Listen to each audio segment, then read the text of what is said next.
Hello, everyone, and welcome. This is the Apostate Prophet. Yeah, okay, I'm here. um, yeah, so today I want to go through the UN report, the report that a UN team just published for to show that many cases of sexual violence, rape, gang rape, and other forms of violence and torture took place on October 7, perpetrated by Hamas and by other groups. The UN published the report. It came out yesterday, um, and Hamas responded to it today by saying that they condemn the report, of course, after praising the UN and sucking up to the UN since October 7. Immediately, they turned on the UN. And Israel said finally, Israel is actually acknowledging the reality of this. So I want to go through the report and look at it, see what the UN team found, and analyze all of that because I think this is important and needs to be highlighted.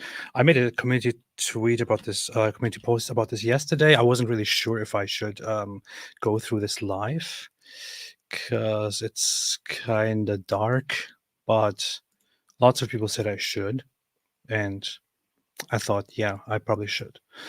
How is everybody doing? Good. Okay, fantastic. Alidawa call you waste man AP. Alidawa can go play with goats. The newest girl, AP, how dare you be 5 minutes late? No soup for you. Soup?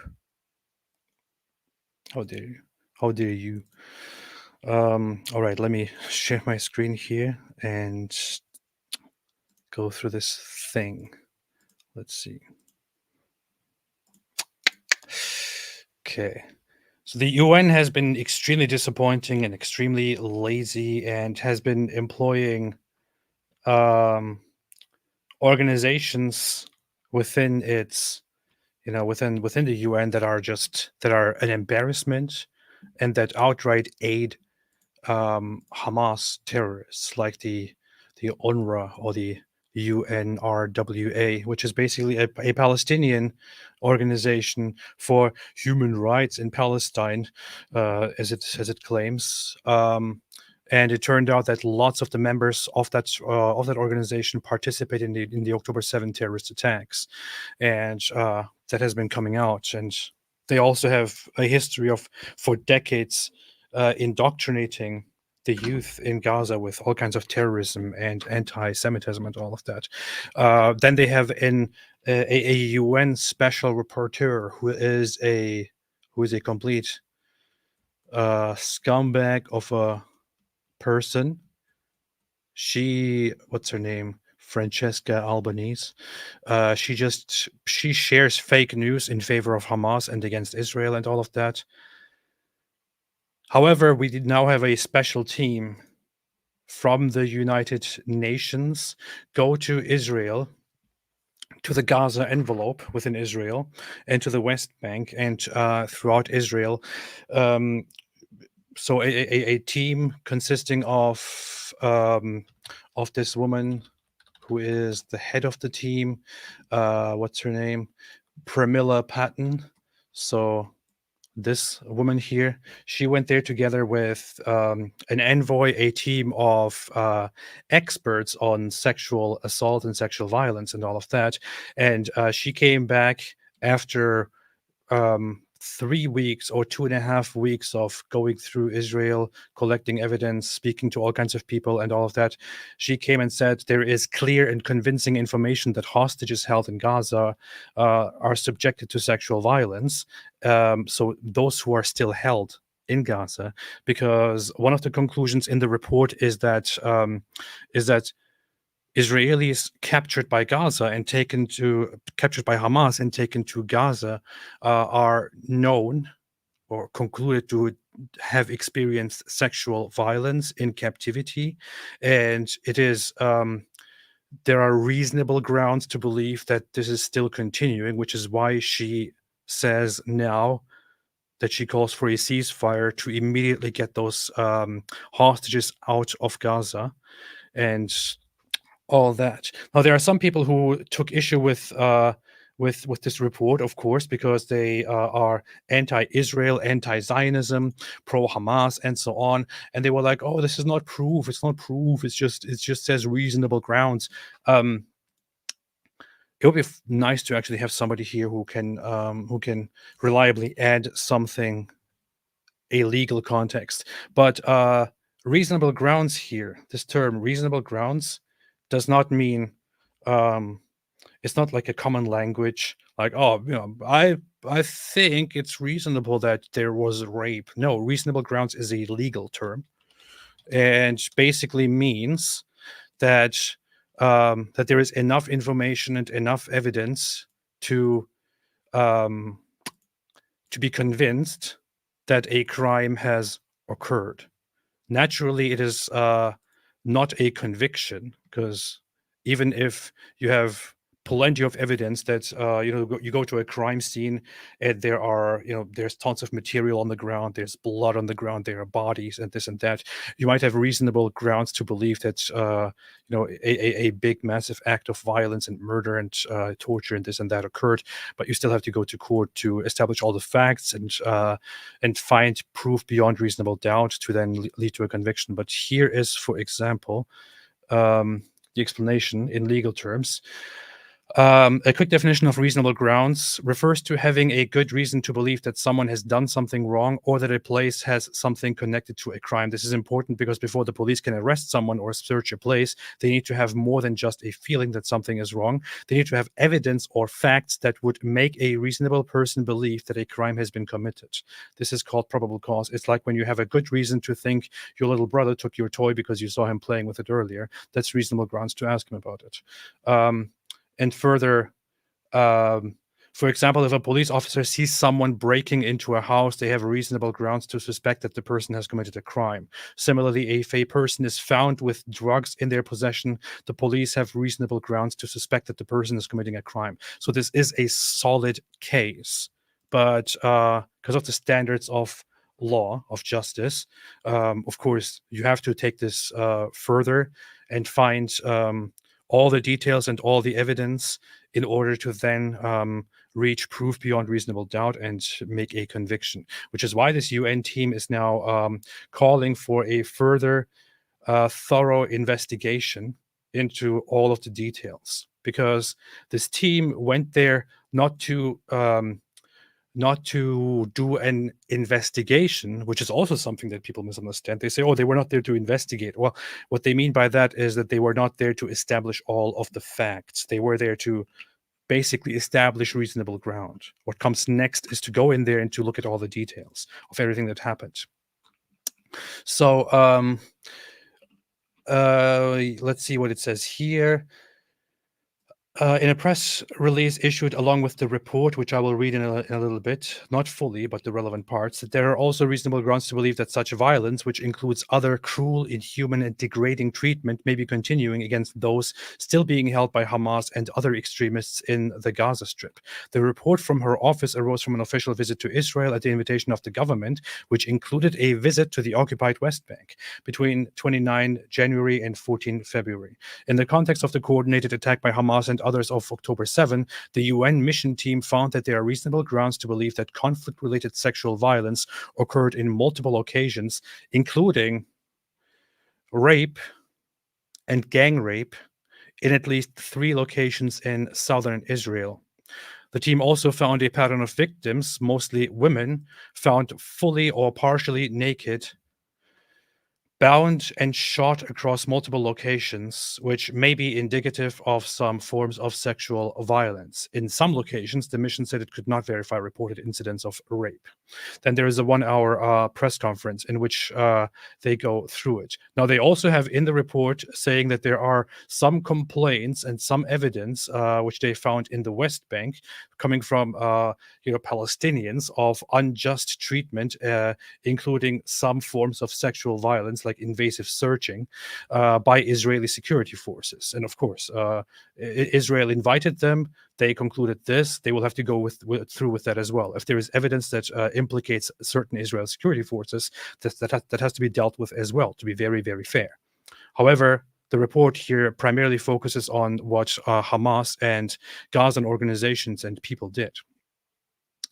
And they say the true extent of sexual violence may never be fully known. It could take months or years to emerge, all of the details. It was not investigative in nature, conducted 33 meetings with Israeli representatives, examining more than 5,000 photographic images and 50 hours of video footage. It conducted 34 confidential interviews, including with survivors and witnesses of the October 7 attacks, released hostages, first responders, and others.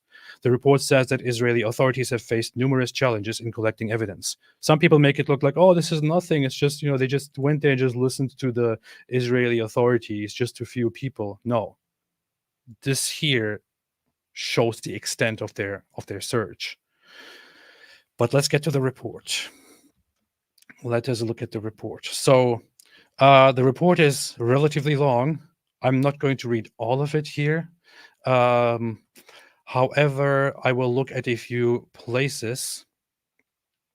So the visit, which was carried out at the invitation of the government of Israel, also included a visit to the occupied West Bank, is what happened.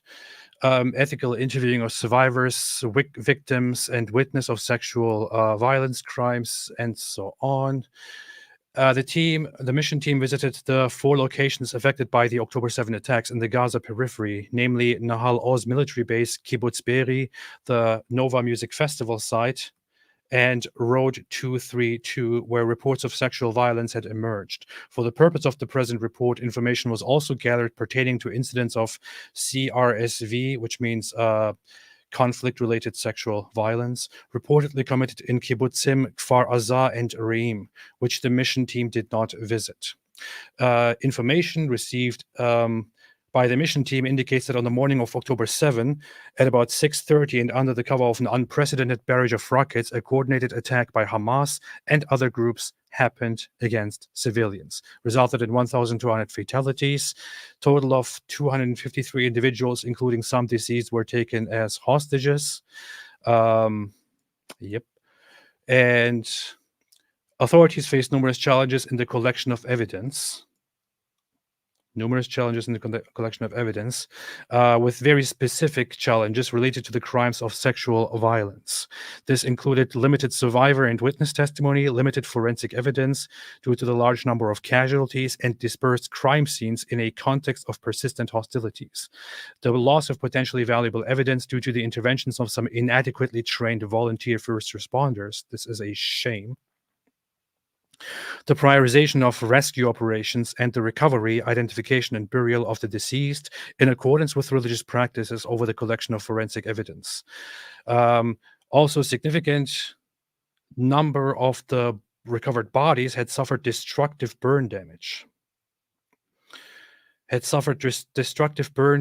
Which made the identification of potential crimes of sexual violence impossible. Let that sink in here. Verifying information, limited number of and access to survivors. There was one thing here. While the mission team was able to meet with some released hostages as well as with some survivors and witnesses of the attacks, it did not meet with any survivor victim of sexual violence from October 7, despite concerted efforts encouraging them to come forward. The mission team was made aware of a small number of survivors who are undergoing specialized treatment and still experiencing an overwhelming level of trauma. Further, the internal displacement of several communities from the Gaza periphery to other locations, the relocation of survivors to the Nova Music Festival attacks, both internally and to third countries, as well as the deployment of October 7 first responders from the military forces to combat, hindered access to first-hand information. Here is something. The lack of trust by survivors of the October 7 attacks and families of hostages in national institutions and internal organizations, such as the United Nations, as well as the national and international media scrutiny of those who made their accounts public, hindered access to survivors of the attacks, including potential survivors, victims of sexual violence. I think this is mentioned again further on in the report, that a lot of people, a lot of the survivors, victims, and so on, felt great hopelessness and mistrust and all of that, not only in the U.S., not only in the UN team, but also in Israeli national and also international organizations and so on. I don't know why there's a little scumbag here in the chat insulting people and countries and beliefs. Ban user. Good. Banned. Goodbye. Goodbye. Goodbye. Get the hell out of here! Okay. Forensic evidence linking individuals with specific videos. Inaccurate and reliable forensic interpretations by some non-professionals also represented a challenge. Lastly, the mission took place over a limited period of 2.5 weeks and in a context for Israel where no dedicated UN country team or infrastructure is operational. Considering the scale and magnitude of the attacks and the range of locations and the high number of casualties, the mission team could not comprehensively cover the full range of the situation. This is why they are calling for a full-fledged investigation by a UN team to go there and make review everything that is there, everything that happened. Based on the information gathered by the mission team from multiple and independent sources, there are reasonable grounds to believe that conflict-related sexual violence occurred during the October 7 attacks in multiple locations across Gaza periphery, including rape and gang rape in at least 3 locations. Across the various locations of the October 7 attacks, the mission team found that several fully naked or partially naked bodies from the waist down were recovered, mostly women, not only, but mostly women, with hands tied and shot multiple times, often in the head. Although circumstantial, such a pattern of undressing and restraining of victims may be indicative of some form of sexual violence. At the Nova Music Festival and its surroundings, one of the most crucial places, there are reasonable grounds, again, strong, to believe that multiple incidents of sexual violence took place, with the victims being subjected to rape and or gang rape and then killed or killed while being raped. This is the Islamic resistance movement. The Islamic resistance movement, as they call themselves, HAMAS, Islamic resistance movement.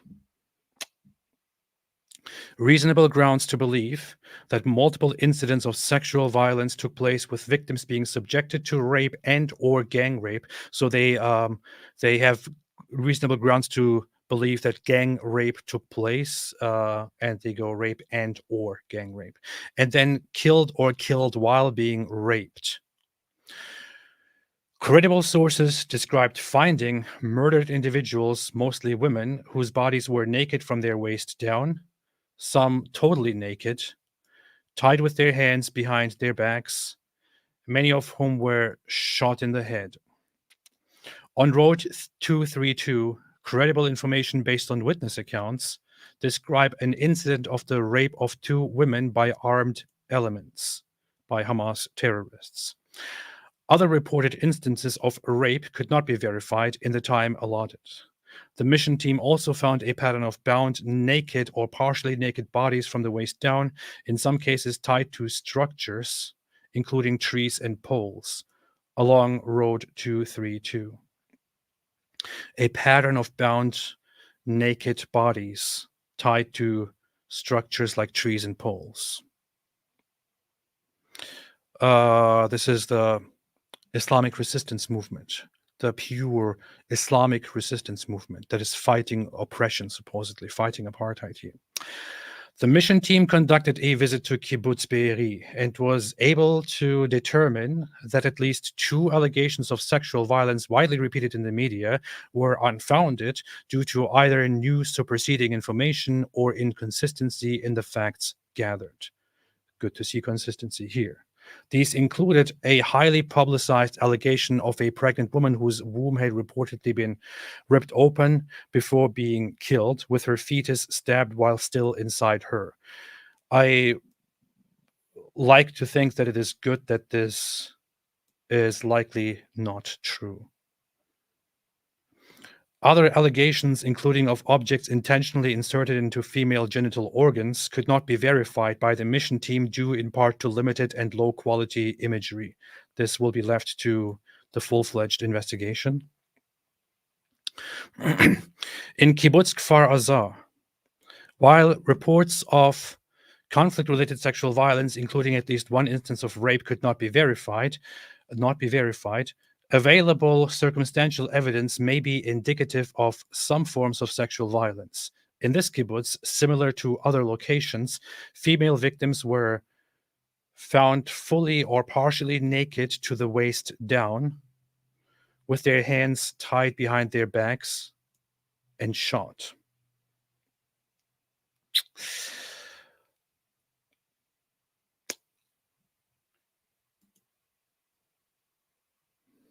In the Nahal Oz military base, the mission team reviewed reports.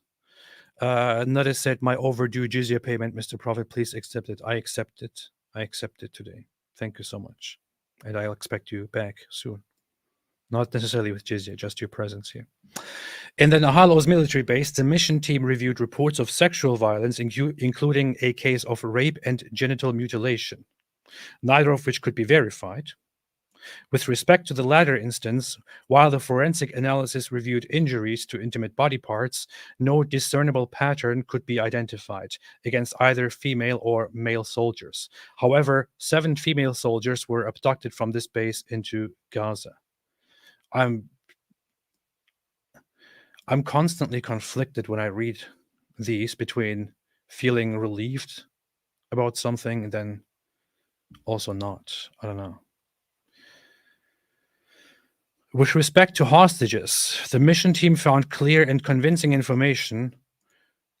Hostages, this is important. With respect to hostages, the mission team found clear and convincing information that some have been subjected to various forms of conflict-related sexual violence, including rape and sexualized torture and sexualized, cruel, inhuman, and degrading treatment. And it also has reasonable grounds to believe that such violence may be ongoing. This is extremely important because there are still hostages held. I talked to the Hostages and Missing Families Forum.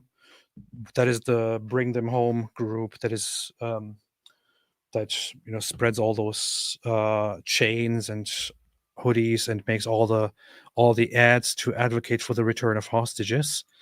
They told me that there are currently 134, I believe, hostages still held by Hamas.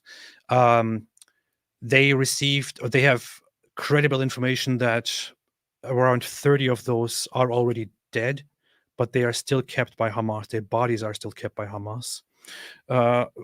With the others, they don't know if they are alive or dead, and Hamas won't give them any information. In fact, Hamas doesn't know. Hamas doesn't know how many of the hostages are still alive or dead. Apparently, Hamas can report immediately, within seconds after an incident, how many people died, but they don't know how many of the hostages are still alive and how many are not, the ones in their own captivity. And there were reports already, although they were kind of under the radar, that so all the hostages that came back were inspected by doctors and by different experts who told the media that there is clear proof and clear evidence that that many of the victims, many of the hostages, like in one batch, there were 10 of them experienced sexual violence of some sort, either full-fledged rape or other kinds of sexual violence, as when they were in captivity, by Hamas and other groups, or even regular citizens, regular civilians in Gaza. So they know that these things occurred, which means that the hostages held are still in danger. Many of them may be experiencing sexual violence as we speak by the great moral Islamic resistance movement, Hamas.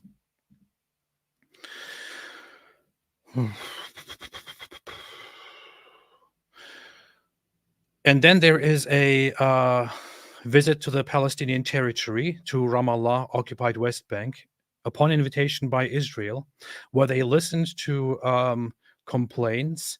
Purpose of the visit was to hear the views and concerns of Palestinian counterparts and engage with them on reports of conflict related to sexual violence received by the mandate committed by Israeli security forces and settlers. This will complement information already verified by other UN entities. At the same time, while this is happening, there is a report in the making of allegations against Israel in the West Bank that is supposed to come out. What they concluded here at some point is that there was no case of sexual assault by IDF security forces received.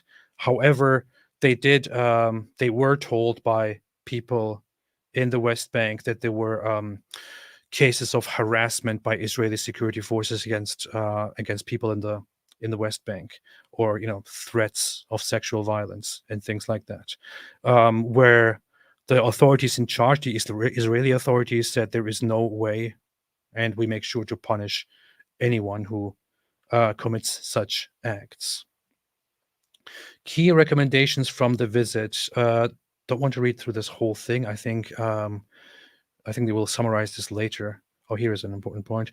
To urge Hamas and other armed groups to immediately and unconditionally release all individuals held in captivity and to ensure their protection, including from sexual violence. What's important is also the ICJ, the International Court of Justice, on January 26th, when they did their preliminary ruling, they did tell Hamas that they must immediately and unconditionally release all hostages in their captivity. And despite Hamas saying that they would comply with anything that the ICJ rules, they so far did not comply with that at all. They're still making conditions. They're supposed to release the hostages immediately and unconditionally. Not doing that means going against the ruling of the ICJ, and they're just shooting themselves in the foot right now with that.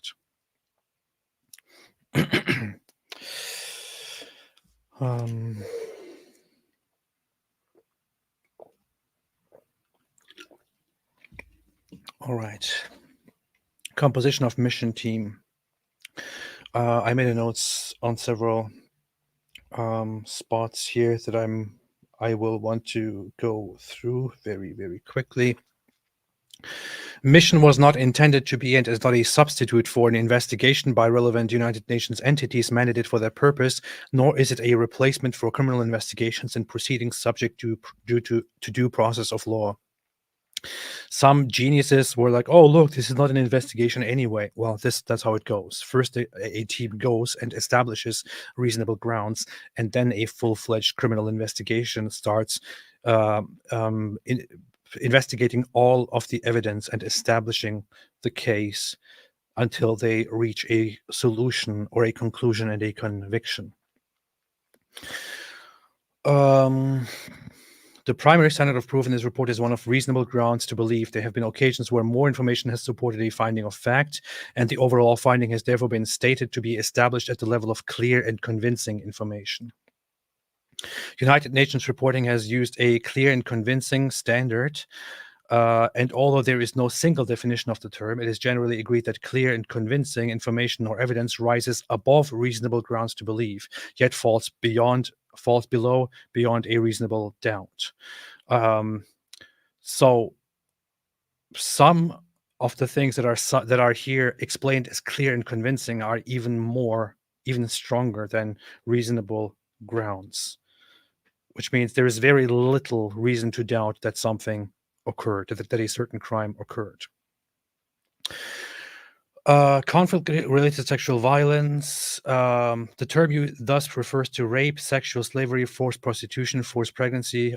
Okay, this just explains what the term may refer to. The mission team conducted its process of gathering, analysis, and verification of information related to incidents and patterns of CRSV in strict adherence with established United Nations standards and methodologies, and with specific attention to the gendered impact of violations. The mission team conducted its work in accordance with the principles of independence, impartiality, objectivity, transparency, integrity, and the principle of do no harm, including in relation to guarantees of confidentiality and the protection of victims and witnesses. It also followed a survivor, victim-centered, and trauma-informed approach. Mission did not conduct interviews unless the sources agreed to be interviewed, identifiable information, and so on. Full cooperation of the government of Israel, important. It visited several identified sites like Nahal Oz military base, Kibbutz Be'eri, the Nova Music Festival site, and Road 232 with the support of the Israeli authorities. Not all sites mentioned in this report could be visited due to time and security constraints, and where relevant, the mission team gathered documentary and digital information. And interviewed witnesses and other sources without undertaking an on-site visit.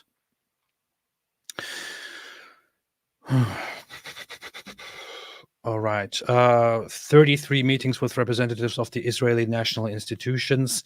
Forensic pathologist and a digital analyst reviewed over 5,000 photos, around 50 hours, and several audio files of footage of the attacks.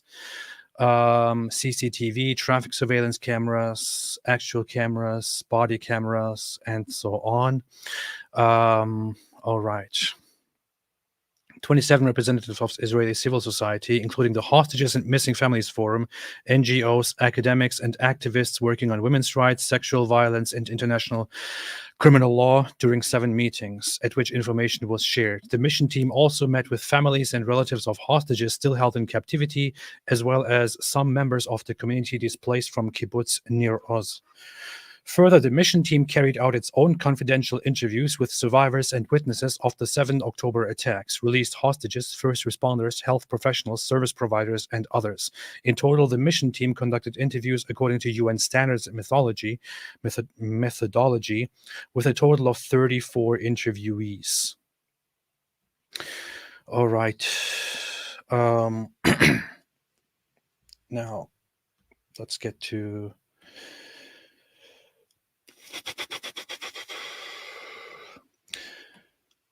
Three cumulative waves of attacks resulted in ruthless levels of violence, including against numerous civilian and military targets. The first wave was reportedly composed of Hamas commandos. The second wave of Hamas, Palestinian Islamic Jihad, Popular Resistance Committees, and other Palestinian military organizations breaching from Gaza that joined the ongoing operation. And the third wave of armed elements and unarmed individuals entering from Gaza into Israel. This is actually quite important. So 3 cumulative waves of attacks came from Gaza. And the UN confirms this here. The first wave is Hamas commandos. The second wave is regular Hamas members and other paramilitary organizations that joined the operation. And then the third wave of armed elements and unarmed individuals entering from Gaza into Israel. That means civilians. Yeah. That means civilians. Unarmed elements can be anything that carries a gun, but especially unarmed individuals means civilians. Civilians from Gaza also joined in on the attack. And once the first wave of Hamas commandos breached the fences and opened the gates into Israel, first the regular fighters and the regular terrorists, and then the civilians, also terrorists, entered and participated. Attacks took place over hours. Some remained in there for several days. They came with high caliber and military grade weapons and equipment ranging from rocket propelled grenades, automatic rifles, M16s or Kalashnikovs, ample ammunition, grenades, explosives, flammable substances, and restraints, including zip ties. There were people who, from the beginning, said things like, "Oh, look, that scene looks burned. But which Hamas member has helicopters? They can't burn. They can burn vehicles. They can burn people. It's clear. They only have guns. They only have pistols and sticks. It's clear that an IDF helicopter came in and shot these people and fired rockets and so on." These people were people who said that kind of stuff from the beginning, including, but not limited to, that scumbag Syrian girl, Jackson Hinkle, Jake Shields, Suleiman Ahmed, and all the other Hamas apologists, terror apologists, people, are not only stupid and ignorant, if we are to take them as reliable people or as trustworthy people, they're also they're actually liars and terrorist apologists, because we have seen from the very, very first day when the attacks happened and when Hamas was broadcasting it, that Hamas members went into Israel and they were firing with RPGs. They were firing rockets at vehicles. They were firing rockets at homes, into crowds, throwing grenades, and so on. And rocket-propelled grenades, other flammable substances, all of these things can burn people to death, and so on. And can burn vehicles and homes. Approximately 1,200 individuals were left dead. Certain places like Kibbutz Be'eri reportedly losing over 10% of the population. I want to say just one thing again when I have the chance, again and again, which is that places like these, Kibbutz Be'eri, are civilian communities that are very close to the border, that are like, I don't know, 1-2 kilometers or 5 kilometers and so on to the border. Walking distance, very short driving distance. And these communities were built by Zionists, by Jews. They were not taken from these other people. The places were empty. And the people who lived there, and especially who lived there before October 7, were mostly people who were the greatest leftist peace activist people in Israel. Many of them, Kibbutz Be'eri and other places like Kibbutz Kisufim, where I went to visit, in places like Reim and other places. These communities were communities that constantly helped Gazans, including bringing them food, giving them gifts, taking their kids and taking them to the hospital, always looking out for them, and so on. These were the most helpful communities, the most peace activist communities that did whatever they could to help Gazans. On October 7th, they were the first to be attacked and brutally massacred and raped and tortured and taken hostage. It didn't matter what they did. It didn't matter how helpful and how good they were. They were the first to be killed in the most brutal ways. So it doesn't really matter if you are an anti-Zionist or a peace activist and all of that. It doesn't matter to them at all. If you stand in the way, if they see you, you are dead. That's it. They killed Muslims inside Israel. They killed Arabs inside Israel. And there is a video of them putting an Arab Muslim on the ground, tying his hands, possibly later killing him, and basically insulting him. And he's like, "Oh, by Allah." And the guy says, "Shut up, don't talk about Allah. You're a traitor. You work for these dogs." That's what he says. That's how they operated. 134 individuals remain in captivity in Gaza. Some hostages are or are presumed to be dead. Stakeholders, material reviewed by the mission team describe an indiscriminate campaign to kill. An indiscriminate campaign to kill, inflict suffering, and abduct the maximum number possible of men, women, and children, soldiers and civilians alike, in the minimum possible amount of time. People were shot, often at close range, burned alive in their homes as they tried to hide in their safe rooms, gunned down or killed by grenades in bomb shelters where they sought refuge, and hunted down at the Nova Music Festival site. Hunted down. As well as in the fields and roads adjacent to the Nova Music Festival ground. Other violations included sexual violence, abduction of hostages and corpses, the public display of captives, both dead and alive, the mutilation of corpses, including decapitation, and the looting and destruction of civilian property. This is the Islamic resistance movement fighting for freedom, fighting the occupation. Difficulties, they couldn't visit lots of the sites. Many things came in between. Additional challenges, erroneous interpretations of the state of bodies. So some things they had to correct, some things were misidentified, misinterpreted, and so on. Access to survivors, victims, more challenges, more challenges, more challenges, more and more and more challenges. Some forensic evidence is of poor quality or is limited, which provided difficulties. Okay, I will go over these and then I will come to the detailed findings of the locations in a little bit. If I have another note here to take, in fact, let me check. I think I took a few screenshots earlier or yesterday when I was reading through this whole thing, and I made a few highlights on my phone. Let me see if there's anything that I can quickly see here. Mission team, credible information. What is here at 57? Okay, this is where the details start. Okay.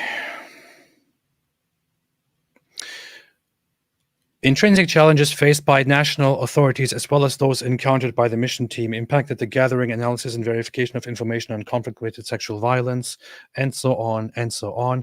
More comprehensive assessment of the occurrence needs to be done with a full-fledged investigation. Now, findings.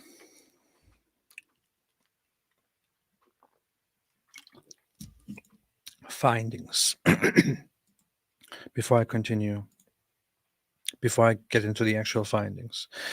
Call of Ghidorah said, hello, AP. Have you seen the debate between Rabbi Shmuley and Norman Finkelstein on Piers Morgan? If so, what did you think of it? I only saw a little bit of it. Didn't watch the whole thing through. Norman Finkelstein is a fraud. Rabbi Shmuley was not good in that interview. He was too excited and got distracted all the time and said a few things that weren't entirely accurate. And I don't know. Norman Finkelstein is he speaks so much nonsense that Rabbi Shmuley could easily jump on it, bust him on, but he spent too much time attacking the guy. And he also fell for some manipulation or even some misdirection by Piers Morgan. Like Piers Morgan's first question to Rabbi Shmuley was like, "You said on Twitter that Norman Finkelstein is a disgusting fraud, self-hating, this and this and that. Do you think this is the right way to conduct a debate?" Then Rabbi Shmuley answered the question why he thinks Norman Finkelstein is a fraud. Then Piers Morgan said, "Okay, but I don't know why you're attacking him because my question was actually about the situation in Gaza." No, that's not what the question was. This question was specifically about why Rabbi Shmuley thinks this way about Norman Finkelstein. So Piers Morgan is a terrible host with these debates, and Rabbi Shmuley kind of got misled by Piers Morgan's terrible hosting qualities. But yeah, I didn't watch the whole thing, and it was very much a shouting match too. So that's the one issue. John Choi said, Israel is a beacon of light in the darkness that is the Middle East. Am Israel Chai. Indeed, Am Israel Chai. Blue Moon, conflict-related sexual violence. Nope, most humans do not deal with conflict like that. For example, Israel, USA, it's Muslim way to deal with conflict. Misha Margolin said, if you come to Israel again, it would be cool to make a fan meetup. I have a friend who's a fan and could tell about this experience as a soldier in Gaza. It would be very nice to do that. We did think about doing a fan meetup, and David said, hey, if anyone wants to meet up, let us know and stuff like that. I thought we could do it, but once we arrived there, I realized how much I underestimated the amount of time that things would take there. We barely had time for anything. I was running around all the time, barely sleeping, going to bed very late, exhausted, waking up in the morning, immediately getting ready and running somewhere. It was quite a struggle. I should have gone for a longer time. I need to go back sometime in the future. ES 1002, I dare Daniel to say rave prostitute to Shani's parents. Daniel, I don't want to say anything right now. Stefan the Pelted, Sophia entire tribe was murdered and she was raped. Guess where the jihadis got their idea of October 7th from? You could make a comparison video on this. Good idea. Gnome MKW, have you heard about Vivian Silver? Worth a look. Who's Vivian Silver? Vivian Silver, a Canadian Israeli peace activist. Haven't. We'll check. We'll see. Wait, is that the one who was in her old age trying to help people? She was a peace activist who was killed on October 7th. Okay, I need to check that out. Thank you. Pronote said, to the last prophet bring us salvation. Inshallah, I shall soon. I shall very, very soon. Namco, AP, thank you for standing by Israel with such passion. Please don't let your enemies fill you with hate. Our people have faced these challenges for hundreds of years. Keep the light and love. Thank you. I appreciate that very, very much. I stand with Israel. I stand with Israelis, especially right now. And people can say whatever the hell they want about that. And say, oh, it's just because the Zionists are paying, because it's money, it's a conspiracy, they hired you. None of that is happening in the real world. Especially after going there, I'm completely with Israel here. Against these animals, these barbarians. Findings on conflict-related sexual violence. All right, let's get to the findings. The Nova Music Festival, an outdoor event in an open field about 5 kilometers from the Gaza perimeter fence, attracted around 3,500 attendees, mainly young individuals. Information reviewed by the mission team indicates that the festival was a site of grave violations, including brutal mass murders, with several hundreds of bodies recovered from the site, in addition to many abductions. Bodies were also found with extensive burn damage.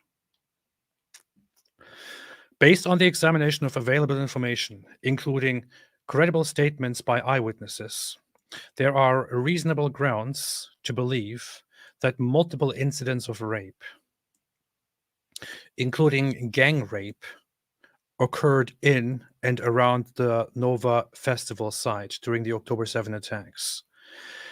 Credible information was obtained regarding multiple incidents whereby victims were subjected to rape and then killed. Raped and killed. There's lots of circumstantial evidence and witness accounts that describe this.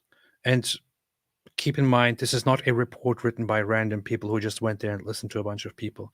This is a report written by, made up of a team of, I believe, 9 experts on sexual violence and other UN members. There are further accounts of individuals who witnessed at least 2 incidents of rape of corpses of women. At least 2 incidents of rape of corpses of women. You hear that? A rape of corpses of women.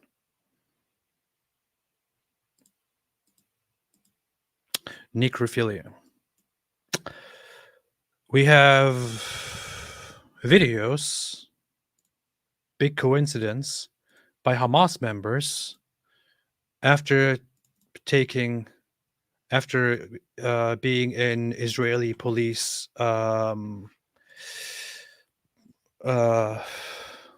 after being captured by the Israeli police, admitting to doing specifically that.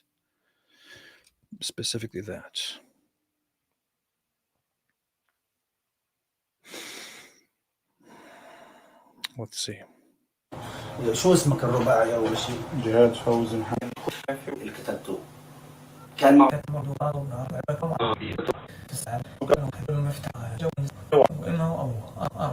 أسلحة يدفعوا. بيقول أنت ما بتشوف يعني مش زي لا تقتلوا لا يعني شو ما قاعدين في أنا سمعنا يعني أنا في الفصيل دور كعسكري مهندس تخصص في الفصيل الهندسي.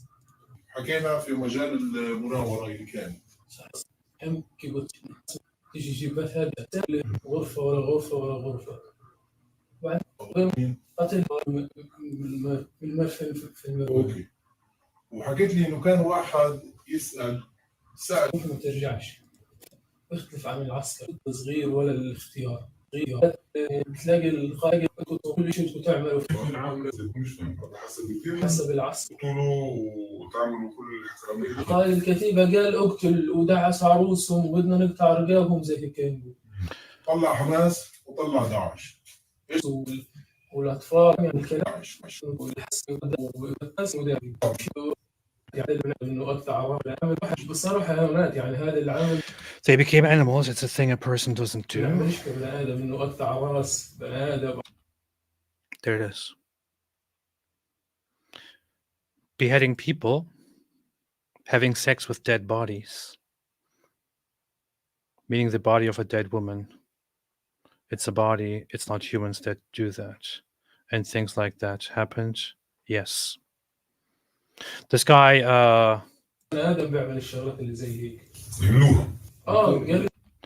this guy is describing other Hamas members doing that.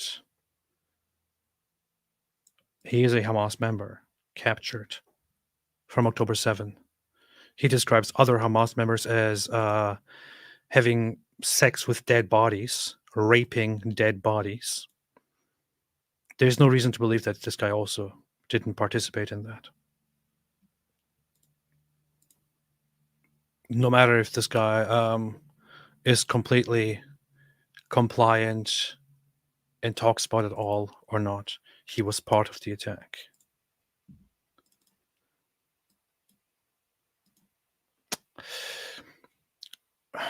At least 2 incidents of rape of corpses of women.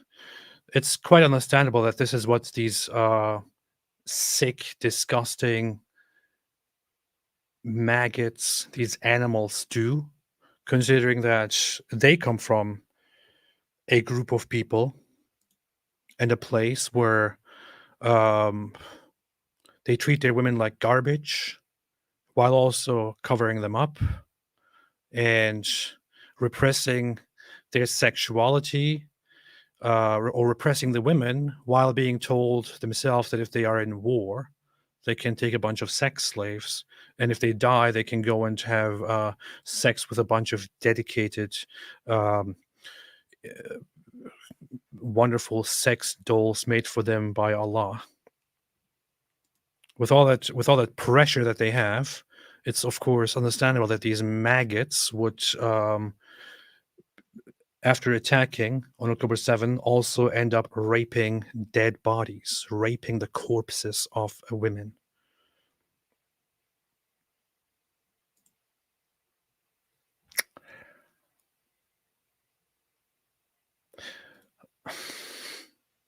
You know, there is just one thing that Netanyahu said and that people got outraged about because they don't understand what it is. And one thing that the Jews and even Christians who are familiar with the Bible may understand, but this is why things are said like, remember what Amalek did to you. Remember what Amalek did to you. Remember what Amalek did to you. Never forget. Other credible sources at the Nova Music Festival site described seeing multiple murdered individuals, mostly women, whose bodies were found naked from the waist down, some totally naked, with some gunshots in the head and or tied, including with their hands bound behind their backs and tied to structures such as trees or poles. Remember what Amalek did to you. Road 232 and other escape routes. Faced with the attacks, Nova Music Festival goers and other residents reportedly fled along various escape routes, including Road 232 and the surrounding fields. Along Road 232, numerous bodies with severe injuries, such as multiple gunshot wounds and destructive burn damage, were found, including in and around damaged or burned vehicles, as well as piled in several bomb shelters. I feel like since this stream is going very graphically into these things anyway, I would just put on screen all the atrocities, some of which I have never even shown, captured on camera. But the thing is, when I do that, YouTube puts a severe restriction on the video, and it ends up just being pressured and censored, and then it defeats the entire purpose of people seeing this live stream and being exposed to this information. But I am thinking at this point of just of simply making a big compilation, although Israel doesn't want to do that, making a big compilation of everything that I have, everything that I have gathered, everything that I have seen, to put them into one big film and just publish them for everyone to see. Israel, Netanyahu, I think, had such a plan, but lots of people in Israel said don't do it for many different reasons, including the psychological aspects and the mood, the motivation, the moral of Israeli society. But I think we are way past that. People need to see. Ahmed Fadel said, you're calling Palestinians Amalek. Shame on you. I'm not calling Palestinians Amalek unless you are implying here that all Palestinians are like this. Unless you're implying that the Palestinians in general are like Hamas and that they are rapists, murderers, that they commit massacres, that they rape dead bodies. If that's what you are thinking, then that might be your problem. It's not what I am thinking, or not entirely, although there is a significant population that supports these things and these people. I'm calling Hamas, and to be honest, anyone who supports them, Amalek. Yes, they are Amalek. And I'm saying, remember what Amalek did to you. And whatever you can take from that. Stop gaslighting people, you piece of shit. There are reasonable grounds to believe that sexual violence occurred on and around Road 232. Credible information based on corroborating witness accounts described an incident involving the rape of 2 women. The mission team received other accounts of rape, including gang rape, which could not be verified during the time provided and would require further investigation. Along this road, several bodies were found with genital injuries, along with injuries to other body parts. Discernible patterns of genital mutilation could not be verified at this time, but warrant future investigation. So patterns of genital mutilation could not be verified, but require further investigation, although there were several bodies found with genital injuries and with other injuries to other body parts. Many bodies along Road 232 also suffered destructive burn damage.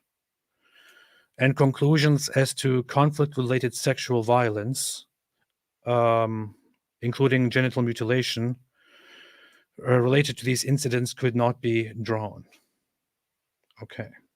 The mission team was also able to ascertain that multiple bodies of women and a few men were found totally or partially naked or with their clothes torn, including some bound and or attached to structures which though circumstantial may be indicative of some forms of sexual violence. This is a very careful legal approach here. There's a pattern of repeatedly victims here being stripped half naked or completely naked and with their hands tied behind their backs and attached to structures.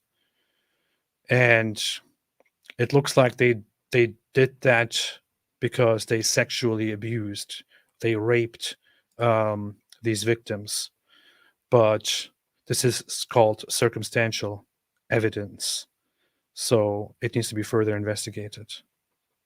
It's pretty clear to me. Unless, of course, they are simply doing this to humiliate their victims, the Jews, the Israelis, by stripping them completely naked and then attaching them or tying them to trees or poles and then just leave them there. But you know what? It doesn't even matter. In any case, whether they strip these people naked and then tie them up and only attach them to a pole, or if they do that and then rape them, it's all the same. These are animals. And they all of them, every single one of them, needs to be dealt with in the severest ways. There should be no negotiations. There should be no future for these people. For Hamas and all the others who participated. Nova Music Festival goers also attempted to escape. So, okay, Kibbutz Reim. Nova Music Festival goers also attempted to escape to the south and sought shelter in and around Kibbutz Reim, about 2 kilometers southwest of the Nova Music Festival site. There are reasonable grounds to believe that sexual violence occurred in Kibbutz Reim, including rape.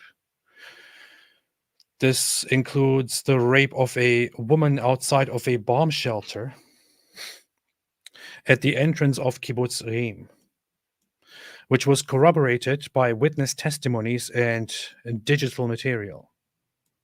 Not just witness testimonies, also digital material. So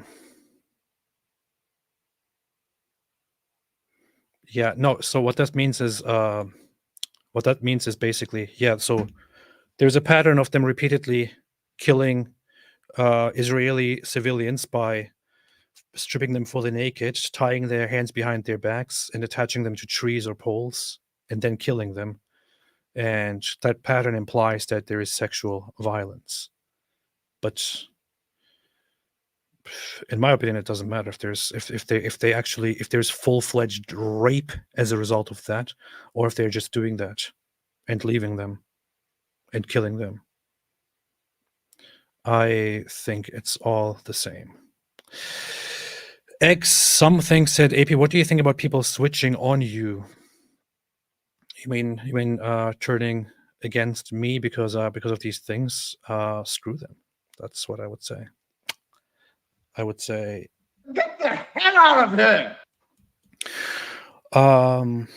Within the kibbutz itself, in one area close to the entrance, the bodies of at least 2 women were found inside a home, on the floor and naked, with gunshot wounds to their heads.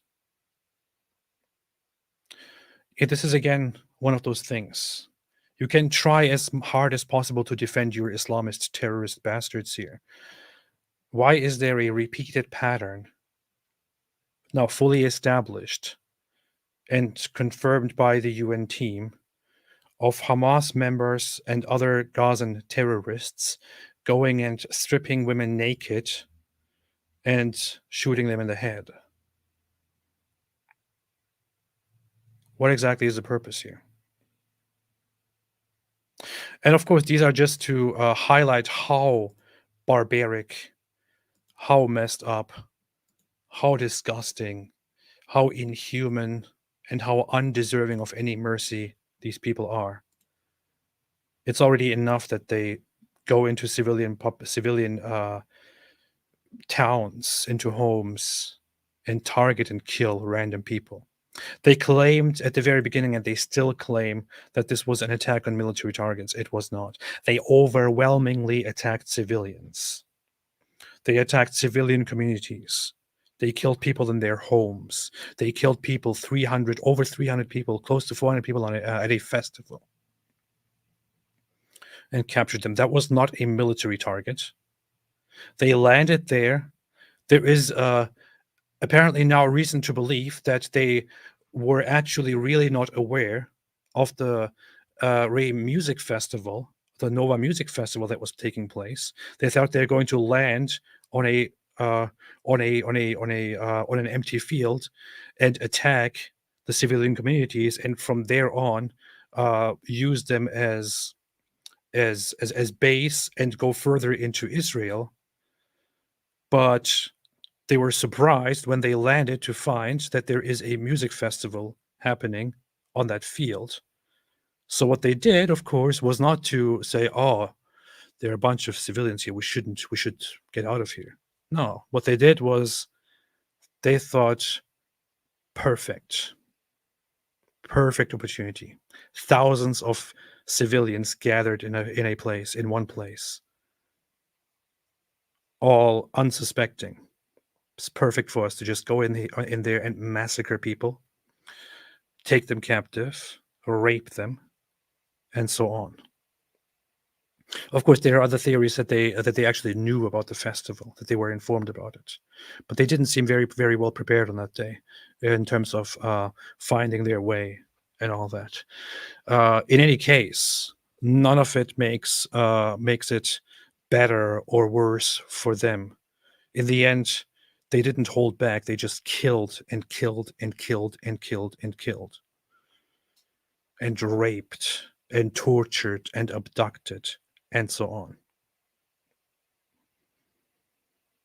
But if it's true that they didn't know about the music festival, then there is an irony that some people brought up when I was in Israel, which is that the people at the music festival, lots of them actually heroically fought the terrorists when they came, jumped on them, took their guns, tried to shoot at them, were shot as a result, and so on.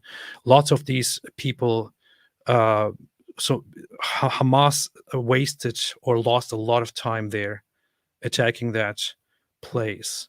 But all the time that they spent at the Nova Music Festival site hindered them from going further into Israel and causing even more devastation and massacre inside Israel. On one hand, so many people, so many innocent people were killed by these bastards, by these animals. On the other hand, those people prevented Hamas from going further into Israel and spreading the massacre inside Israel. But in any case, all of these terrorists, all of these maggots deserve to be squashed and killed, or brought to justice. We are the media Israel. AP, Palestinians want to come back working in Israel. How can we trust them? I don't want to say anything about this. Lots of people don't know that thousands of Gazans were going into Israel every day to go and work in Israel, to make a living there. They act like, oh no, Gazans were like behind this fence and they were treated like animals and they couldn't get out. No, they were going in there and they were working every day. And there is a lot of evidence that people who did work there provided a lot of assistance in the attacks. I don't know what to tell you. I can't say anything about that. Messianic apostate, when people say Gaza is an opening a prison, what they really mean is that there is a strict border control enforced by Israel and Egypt. Yeah, people don't realize that that the blockade was implemented with Israeli-Egyptian collaboration. It wasn't just Israel, because Israel is such a genocidal state. It was Egypt and Israel together, instating a blockade and keeping that blockade up. And also, by the way, a detail that people just don't want to go into, also by the Palestinian Authority in the West Bank. The Palestinian Authority in the West Bank, Fatah, under the leadership of Mahmoud Abbas, they also implemented blockades or approved of blockades against Hamas, against Gaza. And now they are acting like they had nothing to do with any of this, and it was just Israel that is like genocidal, apartheid, and whatever it is. These three parties did these things together. They blockaded Gaza because Hamas is a terrorist organization that took over and decided that there is no peace process and that they will take all of Israel and get rid of all the Jews. Now they all just blame Israel. That's it, of course. Not that there is anything to blame Israel for. Not that Israel is guilty of anything. Of course, they should put a blockade on it. They should have put a bigger blockade on it. They should have taken Gaza over after the first instance of Hamas firing rockets, of Hamas taking over and firing rockets. They shouldn't have waited this long. Unfortunately, Benjamin Netanyahu had a policy of appeasing Hamas in the hopes of reducing terrorist attacks, which was criticized quite often. And people now blame that policy for what happened on October 7th. But whatever. Witness testimony gathered for this area is consistent with possible sexual violence. However, these could not be verified in the time provided and would require further investigation. Kibbutz Be'eri is one of the places with a lot of pretty bad footage, pretty ugly footage. Kibbutz Be'eri is located within the Gaza periphery along Road 232. Interviews of survivors of the attack and intervening first responders, alongside reviewed audiovisual material, attested that the kibbutz was severely affected by the October 7 attacks, with fighting spanning over the course of 2 days. The kibbutz suffered a significant number of casualties, with reportedly over 10% of its population killed, including children, and some 50 people taken hostage to Gaza during the attacks. The location had been identified as a priority for the mission team due to serious reports of conflict-related sexual violence. The mission team conducted a site visit to Be'eri and witnessed firsthand the magnitude of destruction within the kibbutz, with rows of houses burned, riddled with bullets, and many reduced to rubble. The mission team examined several allegations of sexual violence. It must be noted that witnesses and sources with whom the mission team engaged adopted over time an increasingly cautious and circumspect approach regarding past accounts, including in some cases retracting statements made previously.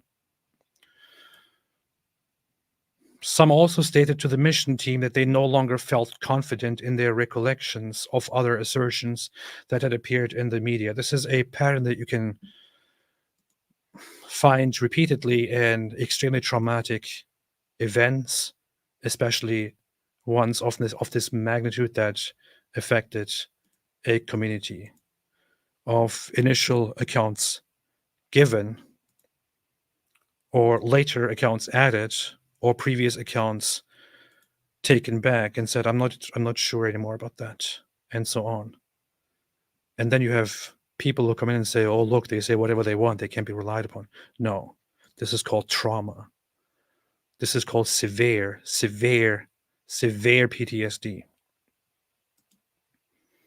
And a collective distortion of people's memory for what they went through.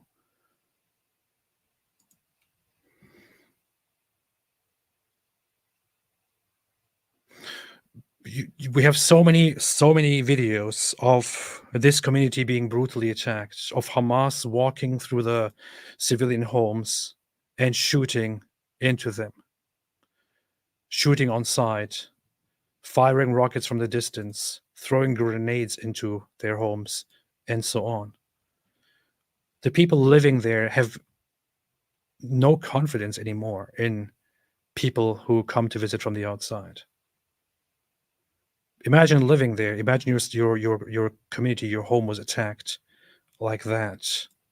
How are you supposed to trust people, strangers, anymore? How are you supposed to feel at peace and safe when you see somebody walk outside your home on the street anymore?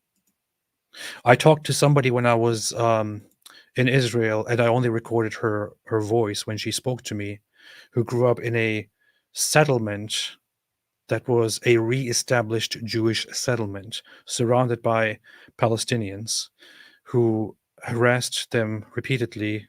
Their home was set on fire when she was 13 years old by Molotovs thrown over the fence. And when she was 15, their next door neighbor, the family home next door was broken into by somebody who climbed over the fence at night, and he went in there, cutting the throats and killing almost all family members.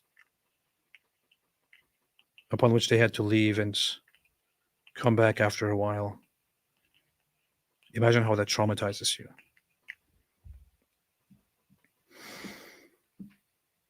At least 2 of the allegations of sexual violence previously reported were determined by the mission team to be unfounded, due to either new superseding information or inconsistency in the information gathered, including first responder testimonies, photographic evidence, and other information. These included the allegation of a pregnant woman whose womb had reportedly been ripped open before she was killed. So they say that this is considered unfounded and probably did not happen. That is good. With her fetus stabbed while still inside her. They say this is likely unfounded. That is good. Another such account was the interpretation initially made of the body of a girl found separated from the rest of her family, naked from the waist down. It was determined by the mission team that the crime scene had been altered by a bomb squad and the bodies moved, explaining the separation of the body of the girl from the rest of her family. This is one of the things that people now say, why were they not more careful in their operations? But it was the middle of a war while terrorists are still in there. So a bomb squad moved the body, probably had to be done, which is why it's explained. However, of course, it's not entirely, it is still the case that she was naked from the waist down. Allegations of objects found inserted in female genital organs also could not be verified by the mission team, due in large part to the limited availability and low quality of imagery. Okay. Full-fledged investigation will follow. The mission team received credible information about bodies found naked and or tied, and in one case gagged, in some of the kibbutz's destroyed houses and their surroundings. Some say this was a military operation, that October 7 was a military operation. Does this sound like a military operation to these bastards? Going into people's homes, stripping them naked, tying them up, gagging them, and then killing them. While verification of sexual violence against these victims was not possible, circumstantial evidence, notably the pattern of female victims found undressed and bound, may be indicative of some forms of sexual violence. What this basically means is that it is very likely that they were sexually abusing the female victims that were found repeatedly undressed and tied and killed. Overall, the mission team was unable to establish whether sexual violence occurred in Kibbutz Be'eri. Further investigations may determine whether incidents of sexual violence occurred. So there is a pattern, but they need more information and further investigation. Kibbutz Kfar Aza. During the attacks on Kibbutz Kfar Aza, located about 3 kilometers from the Gaza perimeter fence, approximately 50 residents out of its population of around 700 were killed. When hundreds of militants entered the kibbutz armed with military-grade weaponry, most killings were reported to have occurred in the 12 hours before the IDF were deployed to the area. 12 hours before the IDF were deployed to the area. Dozens of houses were burned. Fighting between militants and the IDF forces in and around the kibbutz was reported to have ended only on October 10, complicating the recovery of bodies.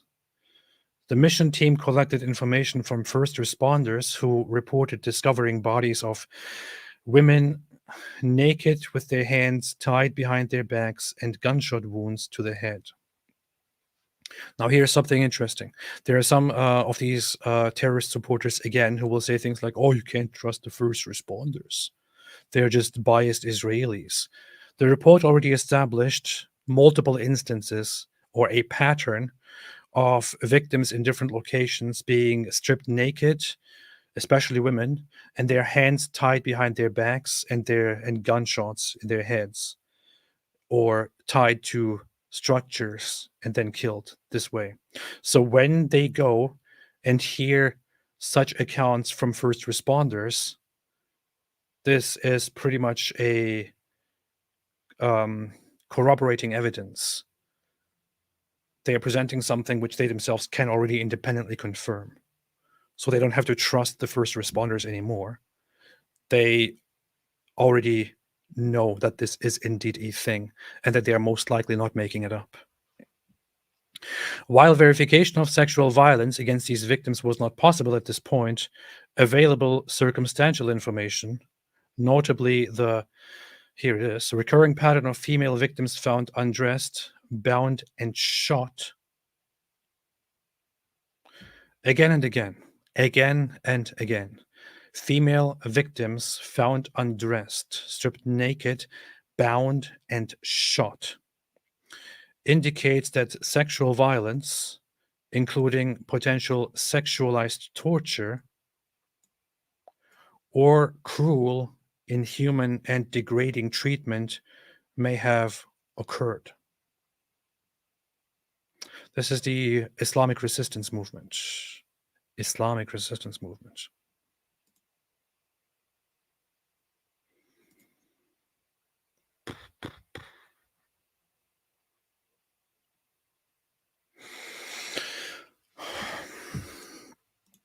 Nuwan Walter, strong message on the 47th minute, and great work. I'll have to check it out. I don't know what I said. Thank you. Thank you. Rachel S., take care of yourself, AP. We need you well. Remember, Israel does not fear a long road. We are the people of eternity. They cannot ever win. I see the resilience and the strength and the family aspect of Israeli and Jewish society. And I have faith in that. It's just that the world is filled with these animals. You see what they can do. I stand with you fully, wholeheartedly. K-Theist said, as an atheist, sometimes I feel sad there is no hell for such monsters to go.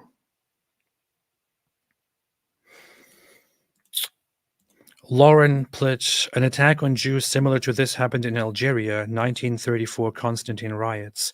Newspaper reports say breasts were cut off, etc.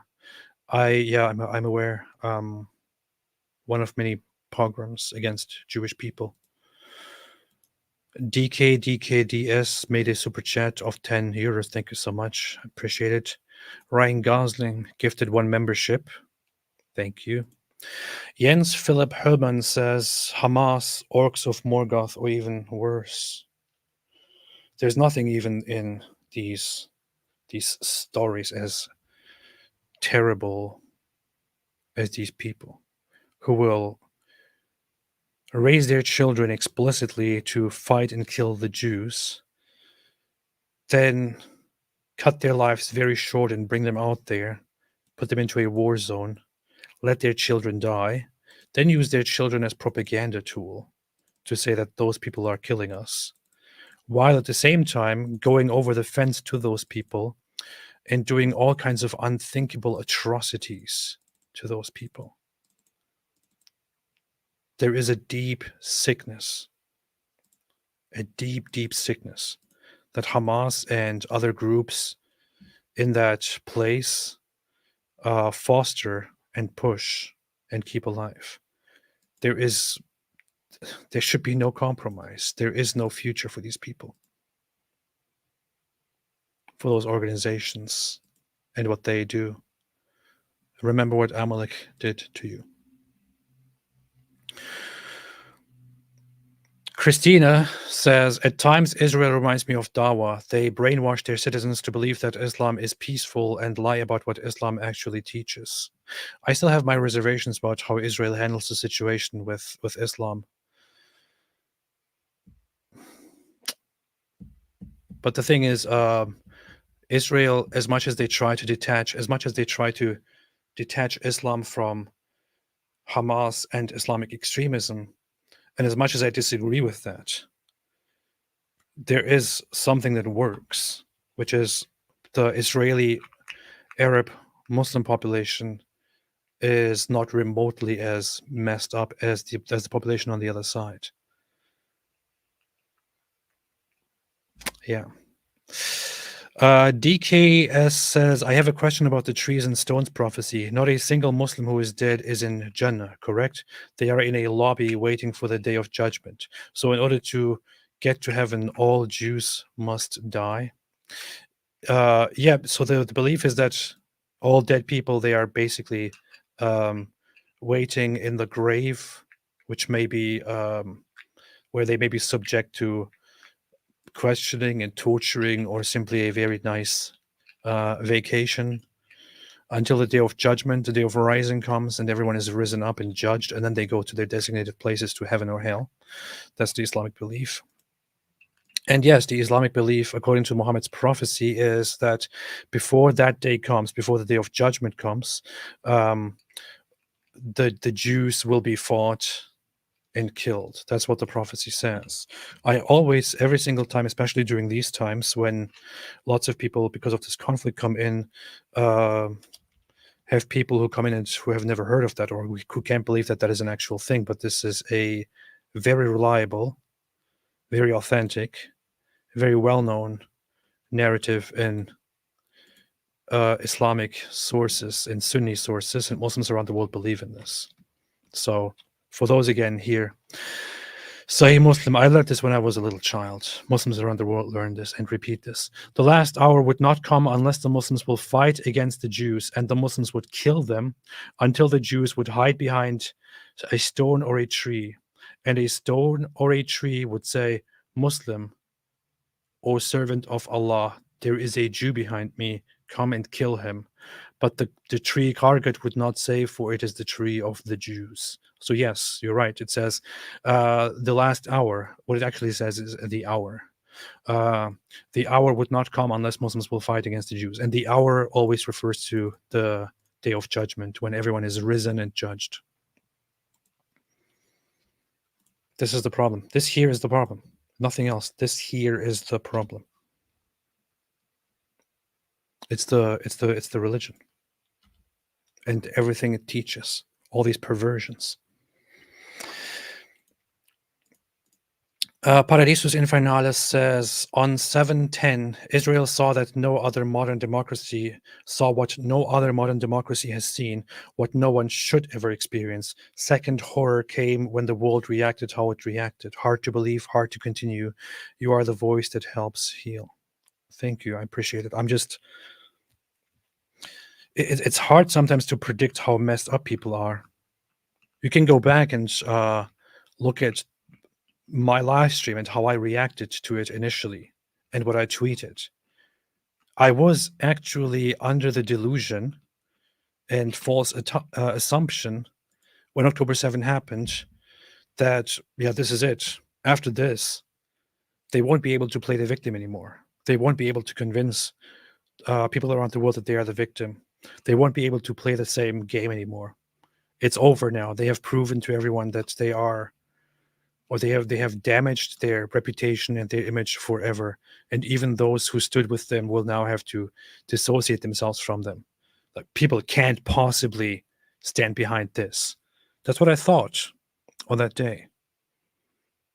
But that was true for maybe 1 or 2 days, and then it changed. And people started accusing Israel and describing the attacking side as the victim once again. And especially after going to Israel, that's why on my way back with David, I'm talking to him and I said, it's incredible for me. I spent this time in Israel, and these people are amazing.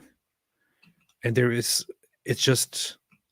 insane that people would malign these people for the way they are, because the way they are is better than any society I've been in. It's almost like there's something greater, something, I don't know, something beyond just regular feelings and natural human responses and all of that behind the hate against Jews and Israel.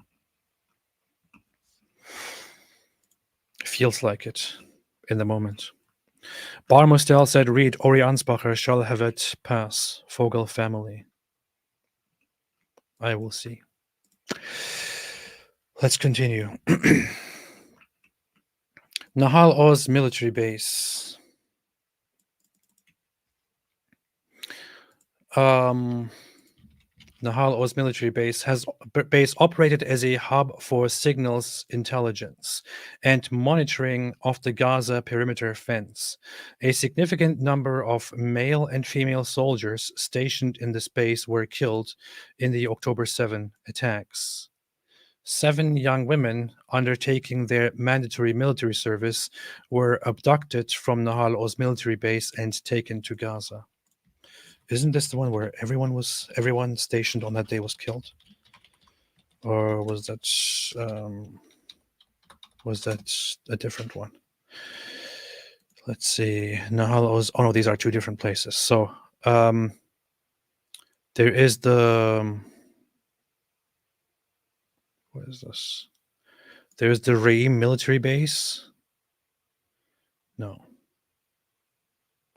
Outside of the Reim army base. According to one report, all of the soldiers at the base were killed or captured. And then there is the Nahal Oz. Okay. The mission team reviewed reports concerning a case of rape, which could not be verified at this point. It also reviewed reports of sexual violence, including one case of genital mutilation of one male soldier and several female soldiers during the attack on the military base, which likewise could not be established.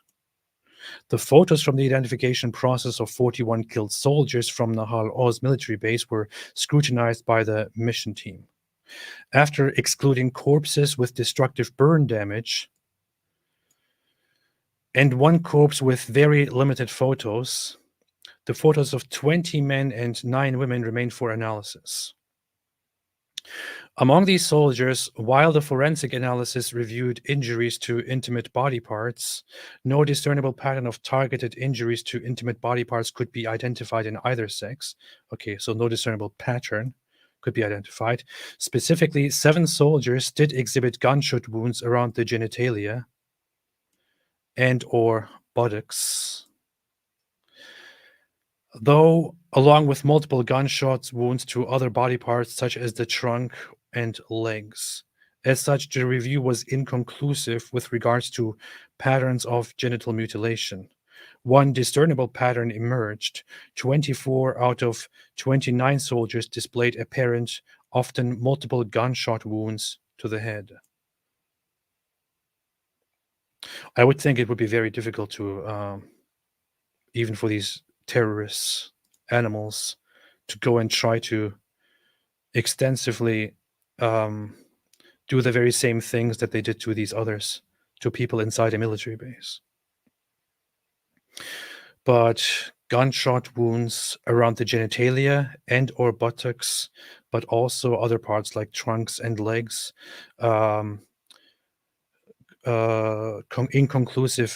Inconclusive with regards to patterns of genital mutilation. A discernible pattern emerged that 24 out of 29 soldiers displayed had multiple gunshot wounds to the head.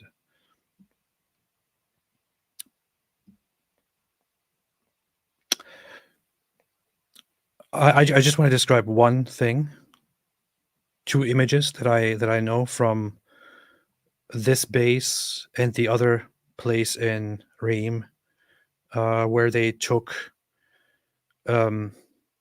soldiers with them. No, one is from the military base itself, where they are filming themselves stomping on the dead body of a soldier repeatedly, and just having fun with the dead body of a soldier, just hitting the head of the soldier repeatedly, shooting at the head, stomping, and also, sorry to speak it out, but basically putting the guns into the deformed and shot in face of a soldier and mutilating it. And another instance is of a soldier taken back to Gaza with by these Hamas terrorists, and then laid down into the middle of a street among cheering dozens of regular Gazan civilians, who then together start kicking and beating and mutilating that body in the middle of the street.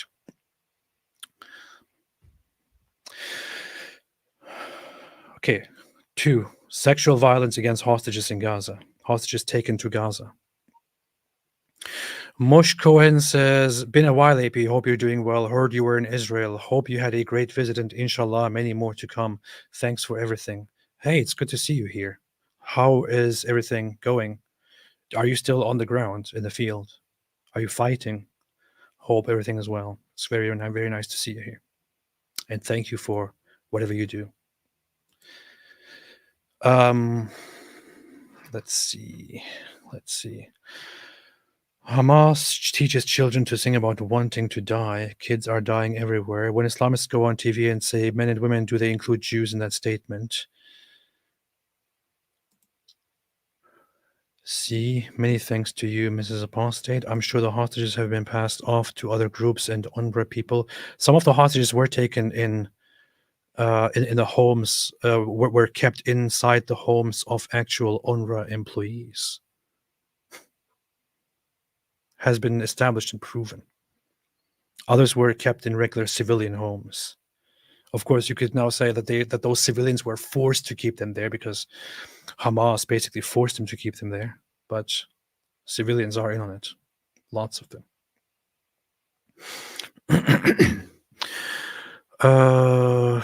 Islam full of bumboith. No such thing as Palestinian kids. I wouldn't say that.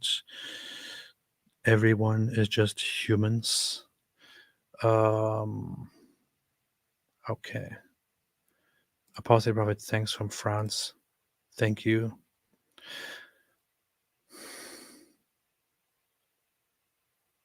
Okay. Sexual violence against hostages taken to Gaza. The mission team reviewed incidents of alleged sexual violence related to hostages in Gaza. Based on the first-hand accounts of released hostages, the mission team received clear and convincing information. There it is. This here is very, very crucial. Let's go back to where this is addressed. Clear and convincing.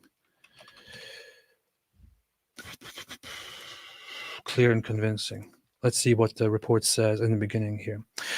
So, although the primary standard of proof in this report is one of reasonable grounds to believe, there have been occasions where more information has supported a finding of fact, and the overall finding has therefore been stated to be established at the level of clear and convincing information. United Nations reporting has used a clear and convincing standard, and although there is no single definition of the term, it is generally agreed that clear and convincing information or evidence rises above reasonable grounds to believe, yet falls below beyond a reasonable doubt. So anything that is described as clear and convincing is stronger than in confidence than anything that I read so far here. They're almost sure. The mission team reviewed incidents of alleged sexual violence related to hostages in Gaza based on the first-hand accounts of released hostages. The mission team received clear and convincing information that sexual violence, including rape, sexualized torture, and cruel, inhuman, and degrading treatment occurred against some women and children during their time in captivity, and has reasonable grounds to believe that this violence may be ongoing. So here are two things to unpack. First off, these experts, based on first-hand accounts, have clear and convincing information. So they're pretty much sure. The only thing left is basically court proceedings and a systematic analysis of all of the evidence. But they're sure that sexual violence, including rape, sexualized torture, and cruel, inhuman, and degrading treatment occurred against some women and children during their time in captivity in Gaza. Yes. This is what the UN team here concludes and says. That the Hamas bastards and the others sexually abused, so raped, sexually tortured, and otherwise treated in cruel, inhuman, and degrading ways women and children that they captured and brought to Gaza. And further, based on this information, they have reasonable grounds to believe that this violence may be ongoing. So, since they know that lots of the women and children saved and brought back experienced rape and sexual torture and other things during their time in Gaza, they therefore think it is safe to assume that those captives who are still held in Gaza, dead or alive, may still be sexually assaulted, tortured, and otherwise treated in brutal and inhuman ways by Hamas and other parties. This is why they. This is why this woman in charge urged Israel to say, "I understand the point, but please make sure to do at least a temporary ceasefire and get all the hostages out of there, because they may be getting raped and sexually tortured and otherwise mistreated as we speak." And I believe I saw an update from the Hostages Forum, which we visited when we were there. As soon as the report came out, they actually made a statement and pressured the government to get all the hostages out now and not wait any longer. And I understand that. These are families of hostages that are still there. Lots of the people who work there are siblings or children or parents or relatives, friends of the hostages. And they are at the forefront of campaigning for the release of the hostages. And they now want them out as soon as possible, no matter what happens. Of course, everyone still wants Hamas to be destroyed afterward. That's what should be happening. Based on first-hand accounts of released hostages, there are reasonable grounds to believe that female hostages were also subjected to other forms of sexual violence.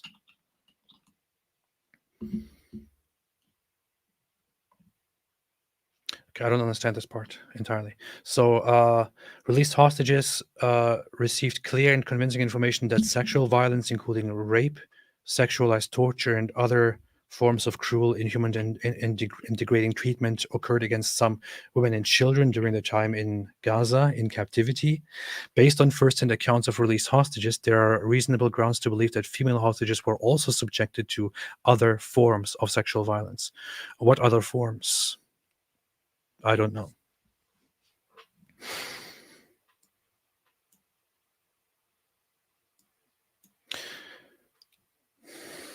Other findings not linked to specific locations. The mission team also gathered and reviewed information based on photos and videos of October 7 attacks that could not yet be linked to a specific location of the attacks. The mission team was able to determine that at least 100 bodies had destructive burn damage, preventing any findings of what may have occurred to those individuals, including any assessment of sexual violence. 100 bodies had destructive burn damage. I saw many of those videos and photos. Rainbow, the god says, show us proof. There is no proof. I'm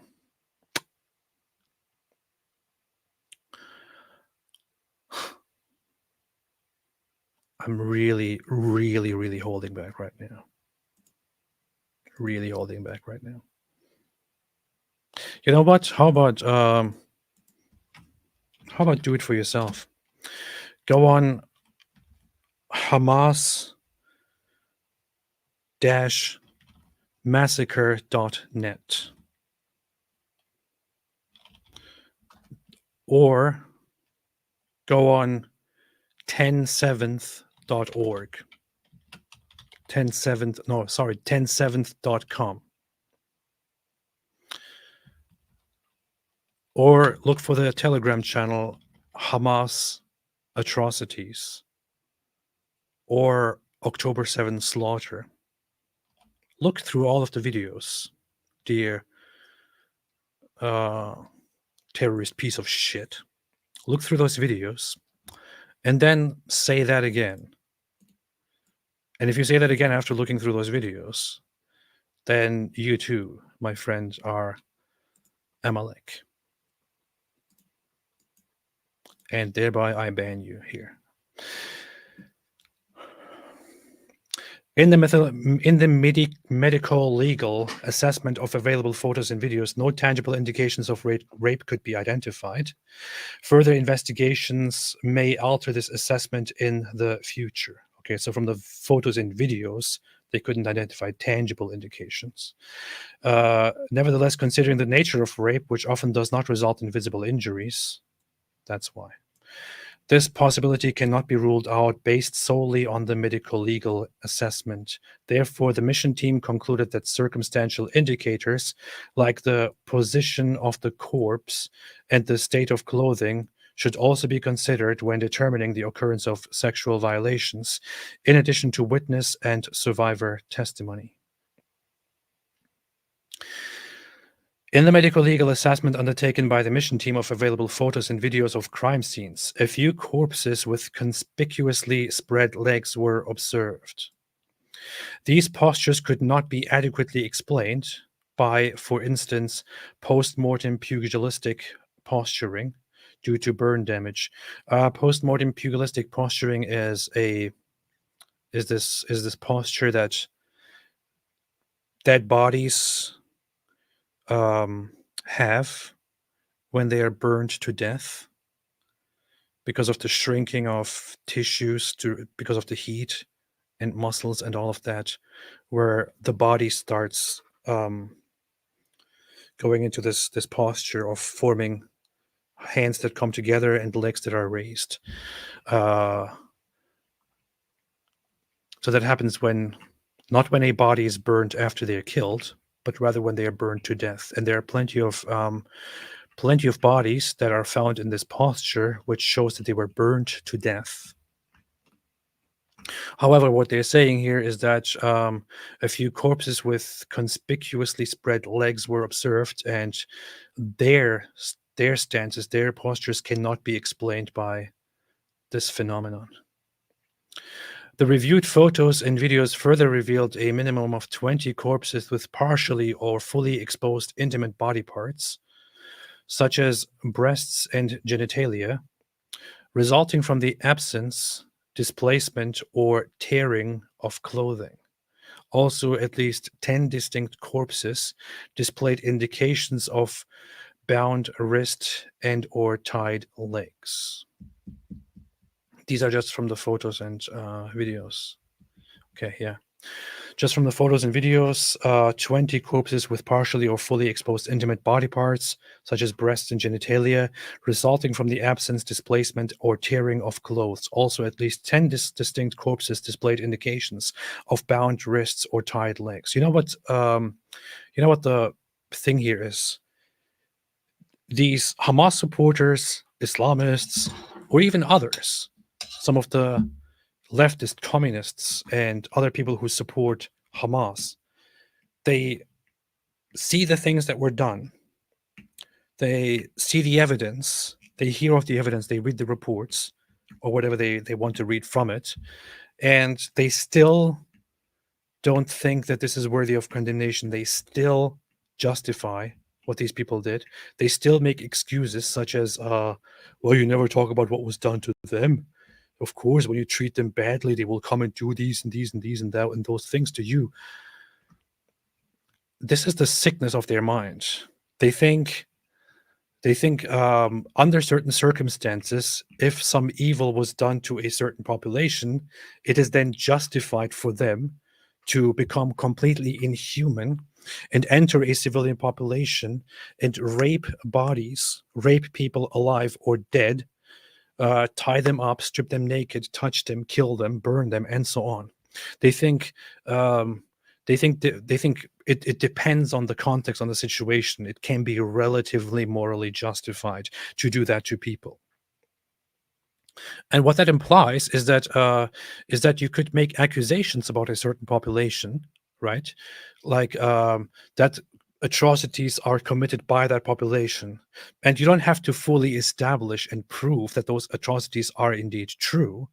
All you need to do is to believe that those atrocities are committed, and then you can justify going into that population and doing all kinds of inhuman things to them, like raping them, mutilating them, burning them alive, tying them up and humiliating them, and so on, stripping them naked, and so on.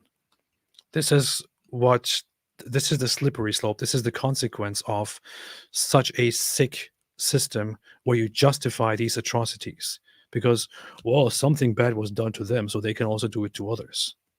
It should never be justifiable. Even if it were true that those people were oppressed, which they weren't, nothing like this should be justifiable. And if people do that, that means they have a very, very skewed moral compass. And remember what Amalek did to you. The reviewed photos and videos revealed widespread mutilation of bodies, involving both attempted and actual decapitation, numerous gunshot wounds, and various other forms of extensive violence. The medico-legal assessment of available photos and videos revealed multiple corpses with injuries, predominantly gunshot wounds, including to intimate parts such as breasts and genitalia, because in most instances, additional injuries were also seen on other body parts. No discernible pattern of genital mutilation could be established. Given the incomplete overview of evidence at this stage, subsequent investigation, including cross-linking of injury patterns with geographical information, may provide additional insights. So this is aside from everything that was mentioned before, in locations that cannot be attributed to a certain place at the moment. Destructive burn damage in at least 100 corpses further impeded the assessment of targeted genital mutilation. Destructive burn damage in 100 corpses. The digital evidence discovered during an independent open source review appeared authentic and unmanipulated.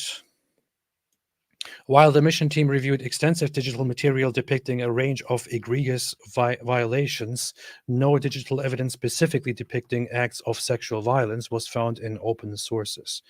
Yeah, because even Hamas will probably not film themselves raping somebody. They could film themselves beheading and mutilating somebody, but not raping somebody, because that's unacceptable to their standard to film it. Of course, you might do it, but you can't film it, right? It's like you can't look at, like women shouldn't be uncovered and shouldn't show themselves outside. Can't look at them, but it's okay if you go in there and rape them and brutally kill them while raping them.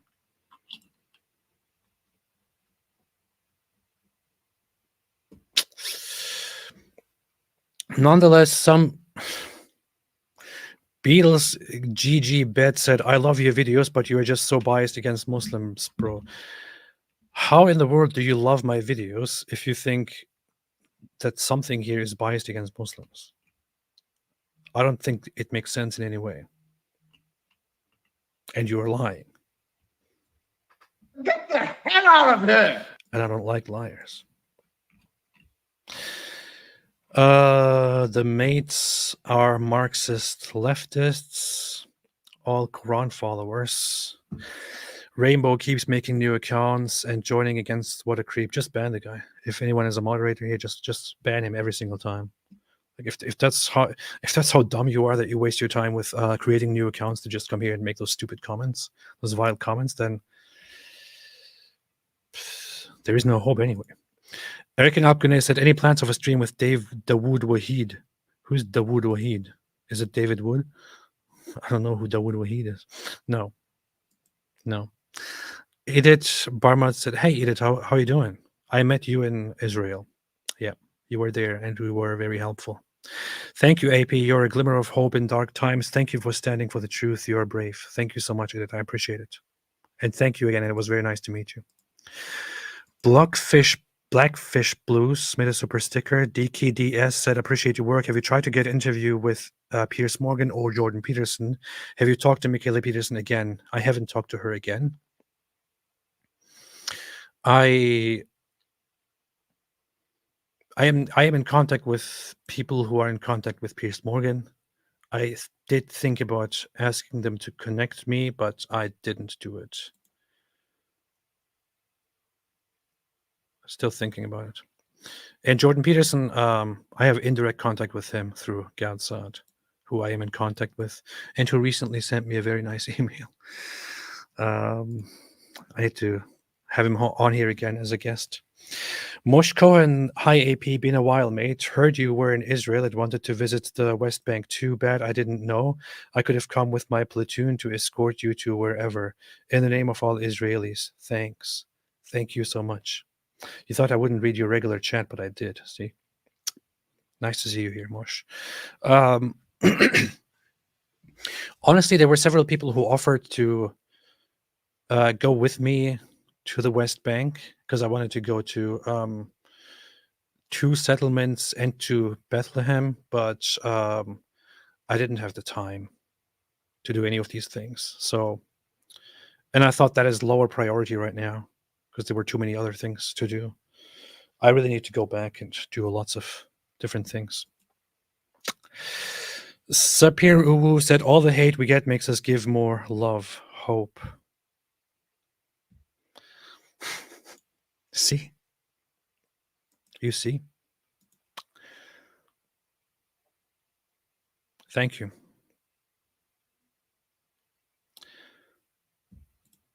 And contrast that with what you get from these people who are on the other side. Call of Ghidorah says, why do so many Muslim speakers like Mohammed Hijab say that they are not defending Hamas, yet seem to try and justify all their actions? They are defending Hamas. Mohammed Hijab just, he does defend Hamas as well, and he only condemns certain aspects of Hamas, he said, when he was forced to say it.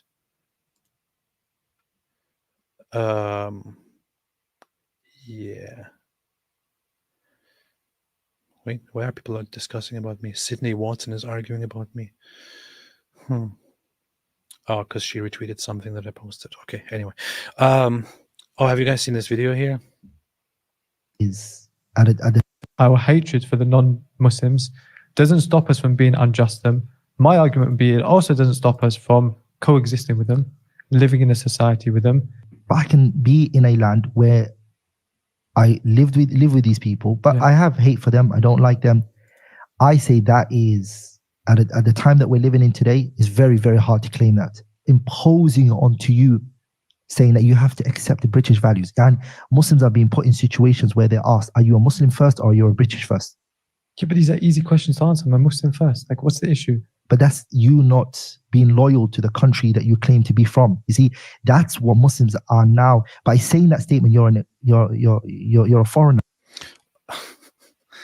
It's like when you listen to the whole conversation, this guy sounds relatively reasonable in comparison.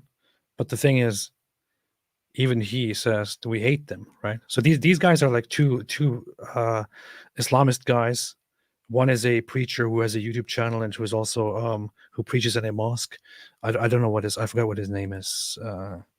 Just disgusting individual. If somebody knows his name, let me know. In the UK, they preach and they openly say we hate them. We hate the disbelievers. Like they hate non-Muslims. And they're talking about whether you can just live among the non-Muslims while hating them or not. And I just want to ask one question to these guys. Why the fuck are you here? Get out. Our hatred for the non-Muslims. Our hatred for the non-Muslims doesn't stop us from being unjust to them. My argument would be it also doesn't stop us from coexisting with them, living in a society with them. But I can be in a land where I live with these people, but I have hate for them. I don't like them. They hate you. But lots of people are like, no. It's not hate. They just have a different perspective. No, they hate you. They hate you. Guys like these, they hate you. It's not true for every Muslim. Just for lots of those who take their Islamic beliefs and values very seriously, or just seriously. It was the same thing with my parents, by the way. We lived in Germany. I'm raised as a Muslim. I have good relations early on with Germans, with non-Muslims. I like them. I thank them. They do fantastic things for me and for my family and everything. But my family teaches me at home that we're not supposed to befriend and love them, that we're supposed to dislike and hate them because they are disbelievers, and when push comes to shove, they are allies of one another. All the disbelievers against Muslims. Only Muslims are each other's brothers and friends and all that. The others we cannot trust and we should not trust, no matter how kind they are, and so on. Like this is not something surprising to me. It's something that I learned from my parents and from others.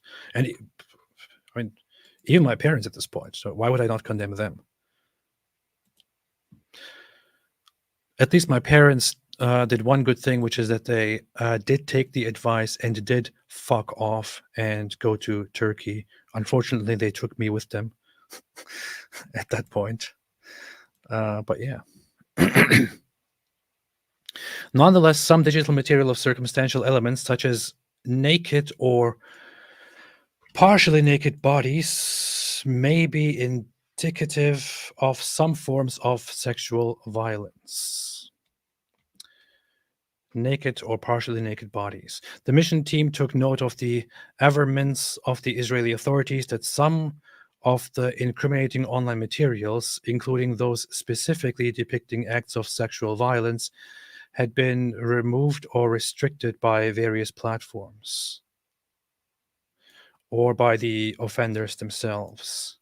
While it is possible that digital evidence may have been posted and then removed from official channels and social media profiles, possibly due to concerns by the various groups that it may be incriminating, it is the view of the mission team that had clear digital evidence of sexual violence or orders to commit sexual violence been circulated in the mainstream, it would have likely been discovered given the volume of the information posted online and further recirculated, making the removal of all trace of such material unlikely.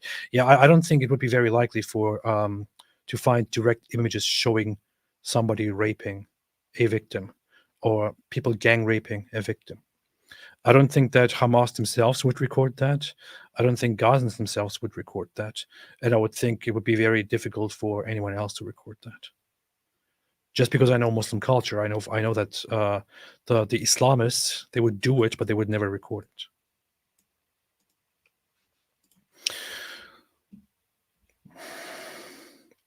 Attribution.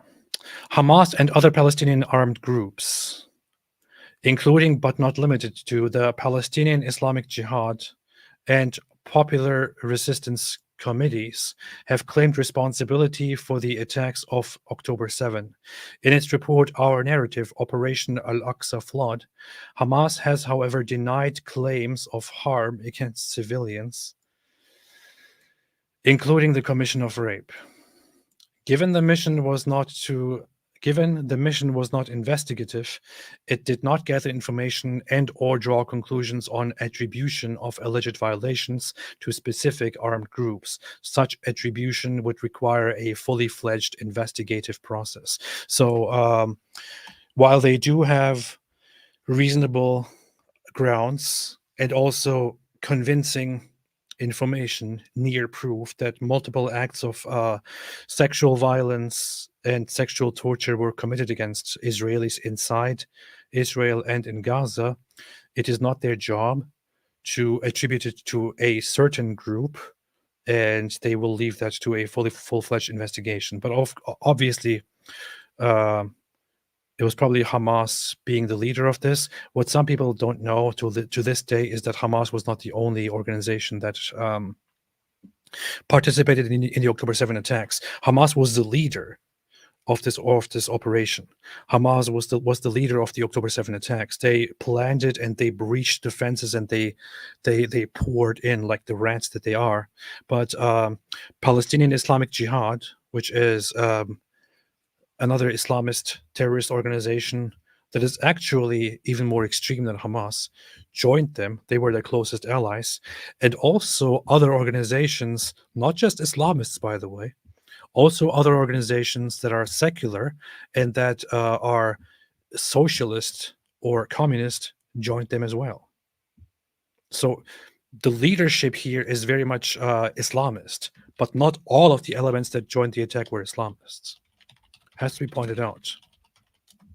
So you could say, oh, it's about ideology, it's about Islamic extremism and this and that. I'm sorry, but as much as I like to say that Islam is a big problem, I must say it is not limited to Islam.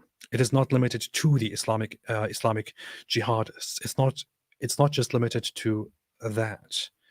It also includes other groups. The Popular Resistance Committee is, for example, a different group that does not have Islamism at its core, but rather just Palestinian nationalism and anti-Zionism. Some of the groups that joined were, for example, the PFLP, which is less known today, was much more known in the past. Popular Front for the Liberation of Palestine. It's a Palestinian Marxist-Leninist revolutionary socialist organization. Communists. They also joined in the attack. Another group was the Democratic Front for the Liberation of Palestine. Here. That's a socialist group that split from the PFLP. Communism, Marxism, Leninism, Maoism, Palestinian nationalism, left-wing nationalism, anti-Zionism. Leftist groups, communists, and socialists also joined in on this attack. Not just Islamists. although the Islamists led the attack. They are the main party responsible. And then they did a visit to the occupied West Bank, where they came to several different conclusions. And they do have several observations, such as that there are accusations and implications of Israeli security officers mistreating Palestinians in captivity and all of that. This only touches on a part of it, because that was not the point of this report, because the point of the report here was specifically to report on the other part. And keep in mind, it was Israel themselves that invited this group to visit the West Bank and to also talk to the Palestinians there and to the authorities over there. Yes, it was Israeli authorities themselves invited the group to visit the Gaza envelope and also to visit the occupied West Bank, as they have it described here, aka Judea and Samaria. And they will do a different report on all of that later on. And whatever the conclusion is, I stand with Israel. Israel is the target, is the one attacked. Support them all the way. But no matter what the conclusion is, of course, if there is evidence implicating Israeli personnel, of course, if the evidence is solid, it has to be acknowledged and it has to be taken care of by Israeli authorities and by others in charge. Have to be fair and have to follow the logic, the evidence, and the law. Of course. However, we know for a fact that Hamas operated with mass sexual violence and so on. And Israel has clear policies and legal procedures in place to prevent personnel from doing that and punish them if they do. Conclusions. Overall, based on the totality of information gathered from multiple and independent sources at the different locations, there are reasonable grounds to believe that conflict-related sexual violence occurred at several locations across the Gaza periphery, including in the form of rape and gang rape during the 7 October attacks. Credible circumstantial information which may be indicative of some form of sexual violence, including genital mutilation, sexualized torture, or cruel, inhuman, and degrading treatment, was also gathered. With regards to the hostages, the mission team found clear and convincing information that some hostages taken to Gaza have been subjected to various forms of conflict-related sexual violence, and has reasonable grounds to believe that such violence may be occurring. Sexual violence, hostages, and multiple independent sources at different locations, reasonable grounds to believe that sexual violence occurred at several locations across the Gaza periphery, including rape and gang rape. Credible circumstantial information, maybe indicative of some forms of sexual violence, including genital mutilation, sexualized torture, or cruel, inhuman, and degrading treatment. The mission team was unable to establish the prevalence of sexual violence and concludes that the overall magnitude, scope, and specific attribution of these violations would require a full-fledged investigation. A comprehensive investigation would enable the information base to be expanded in locations which the mission team was not able to visit, and to build the required trust with supervisors, victims of conflict-related sexual violence, who may be reluctant to come forward at this point. Regarding the occupied Palestinian territory, while its scope did not extend to verification, the mission team received information from institutional and civil society sources, such as direct interviews about some forms of sexual violence against Palestinian men and women in detention setting, during house raids and at checkpoints. Though the mission team did not visit Gaza, the office will continue to monitor the situation. Okay. So no verifications, but they did receive some information on that, and we'll see what happens. But the report is very, very obvious, very clear. people are in denial. And they're making all kinds of accusations now and saying, oh, the UN has been fooled by Israel. This is not being fooled by Israel. This is as objective as it gets, and as careful and legalistic and forensic as it gets. And it shows that they have reason to believe, reason that would convince a reasonable person that multiple acts of sexual violence, including rape, gang rape, mutilation, and so on, were committed by Gazans against Israelis inside Israel and Gaza. Patterns of people being stripped naked, tied up, and killed, possibly raped, attached to trees and poles, tied up and naked. Some just with their pants taken off, tied, which indicates that there was probably a rape taking place. Bodies burned up, dead bodies raped, and so on. And this report, and also, even stronger evidence with even higher confidence that hostages were sexually abused with almost certainty in Gaza after being taken hostage by Hamas. And reasonable grounds to believe that hostages currently kept by Hamas are still experiencing sexual violence and torture as we speak, which is why they must be taken out of there, released as soon as possible. And no matter where you stand, I don't really care. After this point, no matter what happens within the next few months, no matter when the fighting eventually continues, no matter if there is a ceasefire in between or not, eventually what needs to be done is to completely and fully destroy Hamas and make sure none of this ever happens again, that none of this can ever happen again. And maybe to go back to the policy that Israel had initially when they disengaged from the Gaza Strip, to say, if missiles are fired, if Gaza elects a leadership that attacks Israel, we will give up on all kinds of plans for autonomy and go in there and take the whole thing and re-educate it and govern it ourselves. If it needs to be done, Israel should do it. No such thing should ever be tolerated by any population, by anyone in the world. Remember what Amalek did to you, as the Bible says. All right.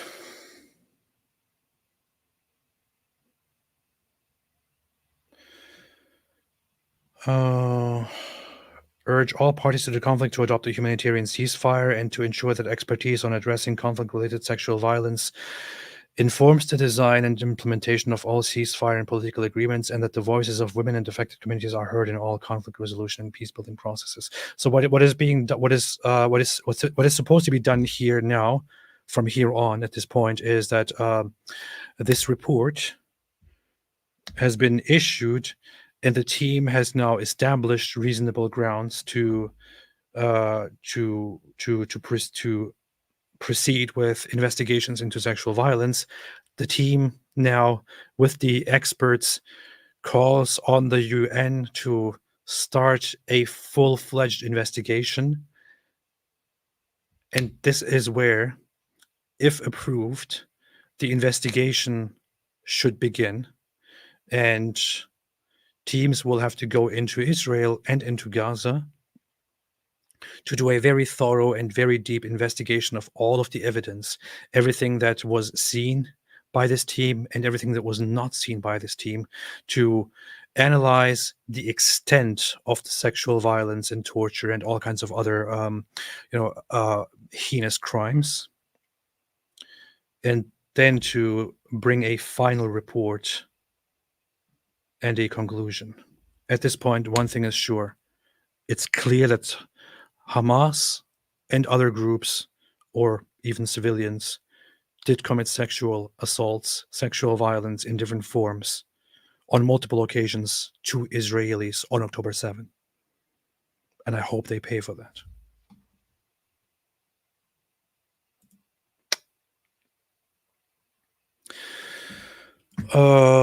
Yeah, okay. Roberta Glass, True Crime Report, made a super chat. Thank you so much. I appreciate that. Thank you so much. Including UNRWA workers, probably too, yeah.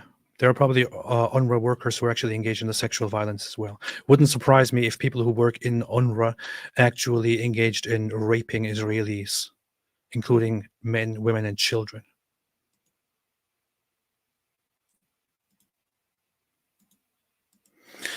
Rennie W said, AP, thanks for the light you keep shedding on these horrors. Leftist channels like LBC desperately want to change the topic back to Islamophobia.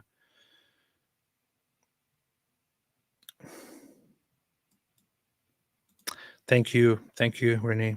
Thank you. Doshimayan said UN should be disbanded and all of its funding should be given back to countries. I think the UN has initially inherently a good purpose. It's just that it was completely perverted and turned into something ridiculous at this point. Into something ridiculous where there is a relative morality applied where since all countries in the world are participants, they should all be able to sit on the Human Rights Council, for example. Things like these are thought within the UN, which is why countries like Iran or even Syria or other countries can become can make it to the Human Rights Council or Council for Women's Rights and so on. The UN has become a joke in many ways. In my opinion, the whole thing should be taken over. Many of them should be kicked out, and many of the UN branches should be completely abolished. But yeah, it's probably okay to destroy the whole thing and start something new.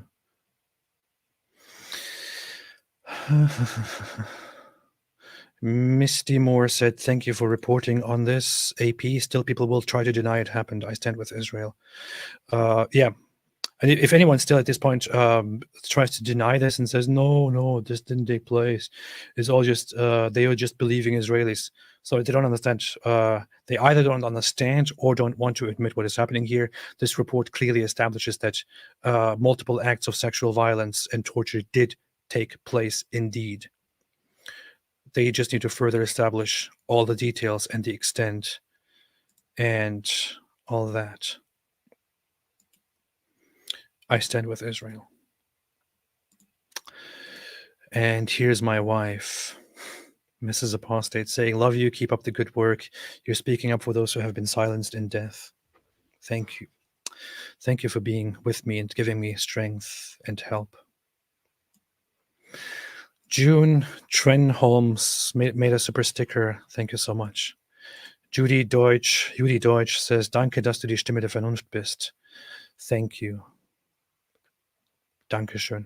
Danke dir. Misha Margolin became a YouTube member. Thank you so much for joining. Ari Wasserman said, I'm a medical doctor. You are not a medical doctor. How will you prove what the Jews say? ES 1002, Mariam Barghouti's 10/7 article on Al Jazeera. Yeah, these terrorist advocates should just all go fuck themselves. And if anyone still supports Hamas at this point, then I'm going to hold back one more time. And I'm going to leave it at this. Spread what you heard and what you saw.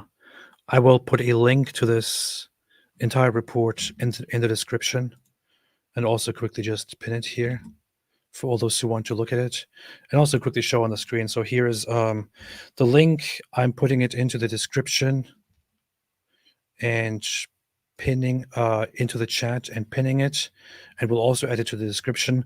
If you click the link, you will land on this side, which is the UN news story page. What is happening to me? Okay, and on this side, when you are on the story here, it says right here, Pramila Patten added in a press release issued along with the report. And once you click on the report, you can see the entire report that I just went through. Access it if you need to read this, read summaries, spread the information, spread everything that you heard, make people know about the truth. Thanks so much, everyone, for joining and listening. And I hope that the criminals are brought to justice. I hope that there is peace and hope. And I stand with Israel. Ian Makole made a super chat. Thank you so much. Thanks, everyone. Have a fantastic day and stay away from Islam.